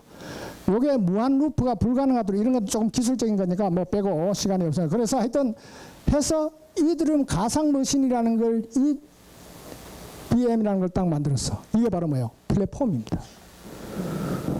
이거는 코인을 만들었고, 얘는 그러한 가상화폐가 돌아다니고 서로 거래하고 뭐하고 할 수 있는 플랫폼을 만들어 버리는 거예요. 엄청난 거죠, 이게. 그런데 여기에 여러분들이 가만 보면은 아주 핵심이 계약서 정보를 딱 그거 할 수 있다, 이래 돼버려. 이게 이제 이 블록체인이 또 아까 AI 인공지능처럼 거의 모든 거래에 이용될 수 있도록 확장성을 만들었는 게 바로 이겁니다. 그래서 앞으로는 여러분들이 집을 사서 내가 등기를 할 때 등기소에 갈 필요 없이 여기서 그냥 중간에 그 뭐야 복덕방 이런 사람들 시아가 뭐 이게 서로 신뢰할 수 있도록 서로 뭐 중간에 보증 서주고 계산하고 뭐 이런 거 다 필요 없이 사는 사람과 파는 사람이 바로 해도 그것을 완전히 보장해 줄 수 있는 시스템이니까. 그러다 보니까 앞으로 행정부서의 모든 주요한 뭐 주민등록 발급이라든지 모든 뭐 이런 거 등기부 발급 뭐 계산하고 이런 거는 전부 이거로 다 할 수 있게 바뀐다. 그래서 지금 여러분들이 에스토니아 가면은 여러분들이 이게 인터넷에 쳐보면 에스토니아의 전자정부, 에스토니아는 정부에서 공무원들이 이걸 이용해 가지고 업무를 다 보는 식으로 다 바꿨다.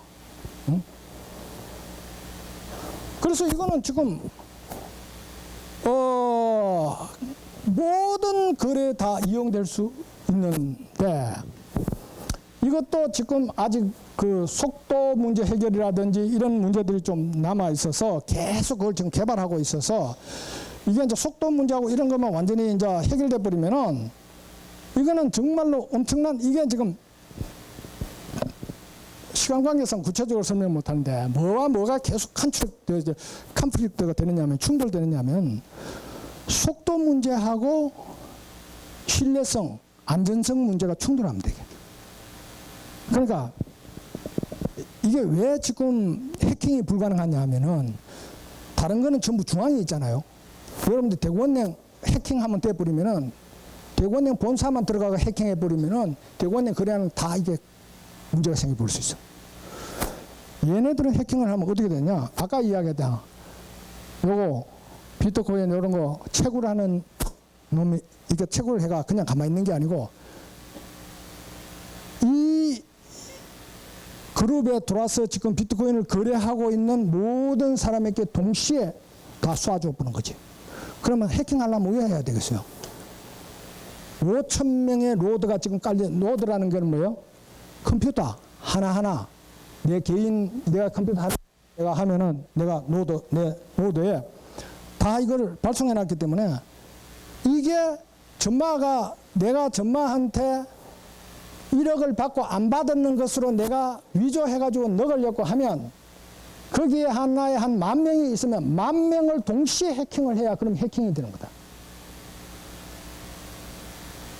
그래서 안전하다는 거죠.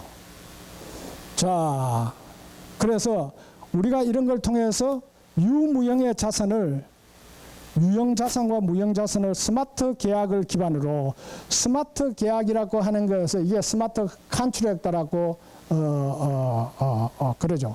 그래서 요거를 요마가 비탈릭이 개발을 했는 엄청난 그거죠. 그러니까 그래서 이게 이제 지금은 어느 단계로 가려 하느냐? 앞으로 여러분들이 스마트폰을 이용해 가지고 이런 계약이나 이런 것들을 주민등록 발급받고 하는 것을 다 할 수 있는 방향으로 지금 가려고 합니다. 속도 문제 이런 게 해결되면. 자, 그래서 이게 특징은 뭐냐? 투명성, 분산 저장, 수정 불가. 아주 투명하게 운영이 되고 분산 저장을 하고 있어서 해킹이 제대로 안 되고 해킹이 제대로 안 되고 해킹이 거의 현재로서는 거의 불가능하다고 판단이 되고 뭐 이런 거죠. 자, 문제는 이것도 여러분들에게 굉장히 많은 공부거리를 제공하는데 자, 암호화폐는 크게 나누면 이렇게 종류를 볼 수 있습니다. 거래용 코인이 있고요. 이게 지금 한 1,500개 정도? 코인이 엄청나게 많이 개발되어 있어요, 지금. 플랫폼 코인이 있어요. 거래용 코인 대표적인 게 뭐예요? 비트코인. 플랫폼 코인의 대표적인 게 뭐예요? 이더름. 이더름은 비트코인하고 똑같은 단순한 코인이 아닙니다. 이건 플랫폼이에요. 플랫폼 내에서 자기들이 할 수 있는 통화 돈이 뭐냐? 그게 이더라는 거죠. 자, 그런데 이게 블록체인을 이용해 가지고 여러 가지 앱을 개발할 수 있는 게 유틸리티 토큰입니다. 여러분들이 공부해야 되는 것은 바로 이 부분입니다. 여러분들은 이 두 개는요, 이거는 정말로 이 분야의 전문성이 있어야 개발하는 거니 여러분들이 여기에 시간 낭비할 필요 없어요. 개발하기 힘들고 플랫폼 코인도 마찬가지입니다. 이거는 상당한 이 분야의 전문적 기술이나 이런 거에 있어서 가능하니까 그래서 여러분들은 여기에서 개발된 걸 가져와 가지고 여러분들이 응용해가 여러분들이 필요한 굉장히 다양한 유틸리티 토큰을 여러분들이 개발하든지 활용하든지 해서 여러분의 능력을 인정받는 것이 대단히 중요하다. 그래서 여러분들이 무엇을 집중적으로 공부해야 될 것인가 하는 것을 내가 여러분들에게 계속 이야기를 하고 있는 것입니다. 그러니까 무턱대고 이거 다 공부하겠다 이렇게 하면은 안 되는 겁니다. 여러분들 평생 해도 그렇게 해가지고는 되는 게 아니라 여러분들이 가장 잘 할 수 있는 것, 또 할 수 있는 부분을 집중적으로 해야 한다.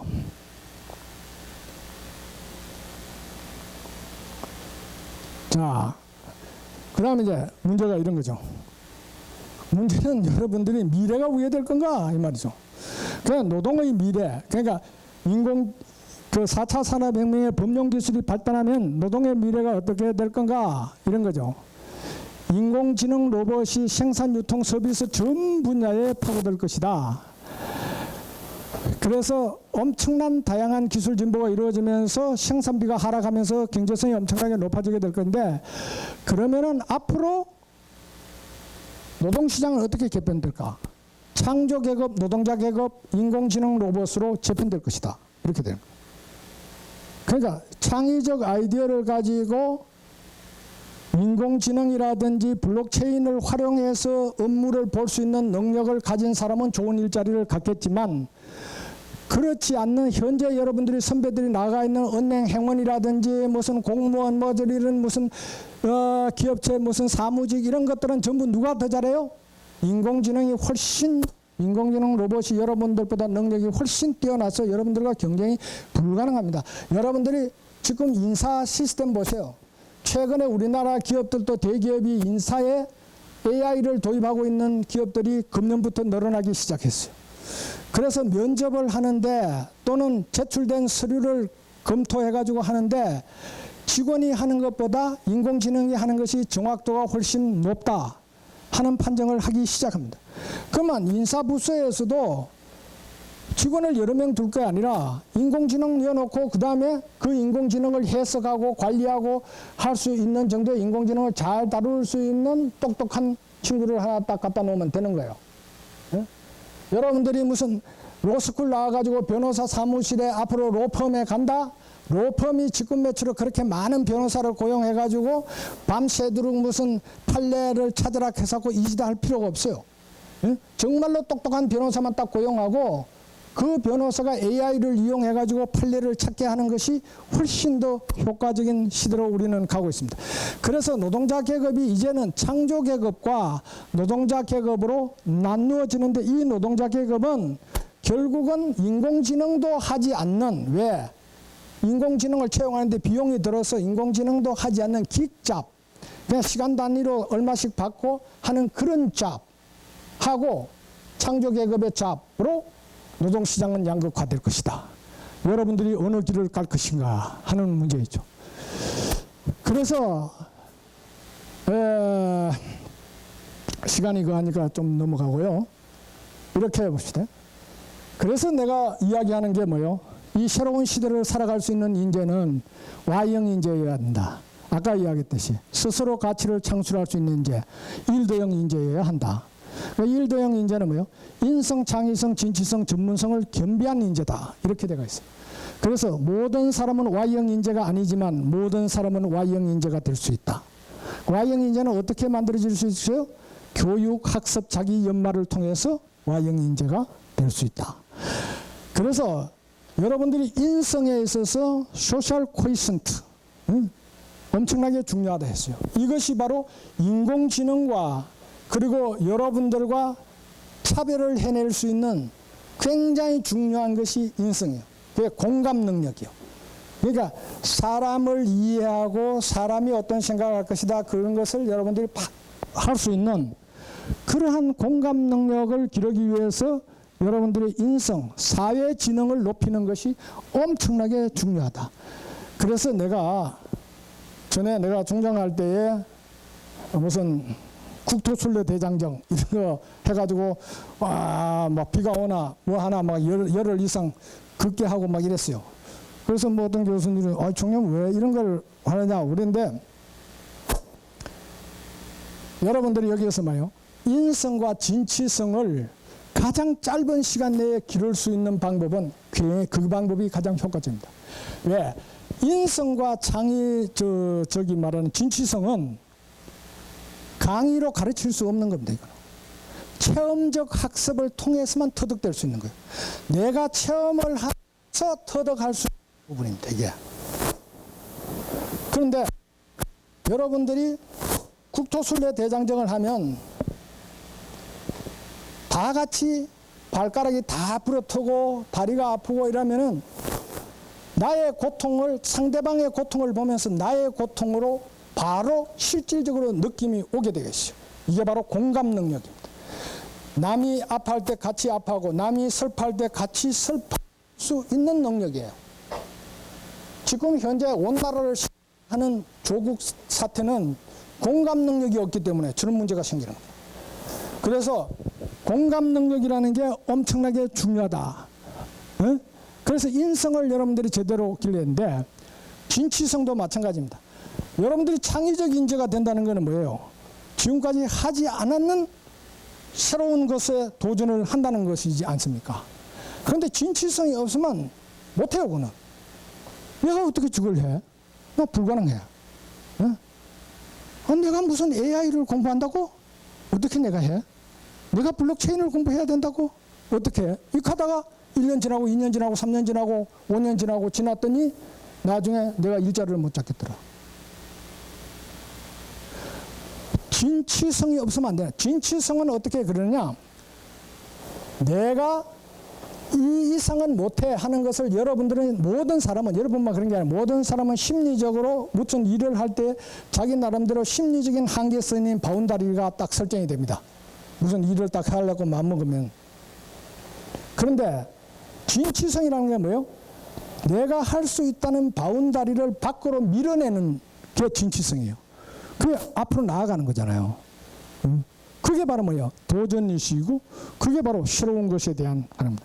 그래서 진취성을 길러야 되는데, 진취성을 아까 이야기했잖아요. 내가 말로서 여러분들이 그게 중요하니까 마음속으로 길러라 이렇게 한다고 길러지는 게 아니야. 이거는 여러분들이 체험적 학습을 통해서만 길러질 수가 있어요. 여러분들이 하루에 내가 산길을 10km 걷는 것도 나는 거의 불가능하다고 생각했다.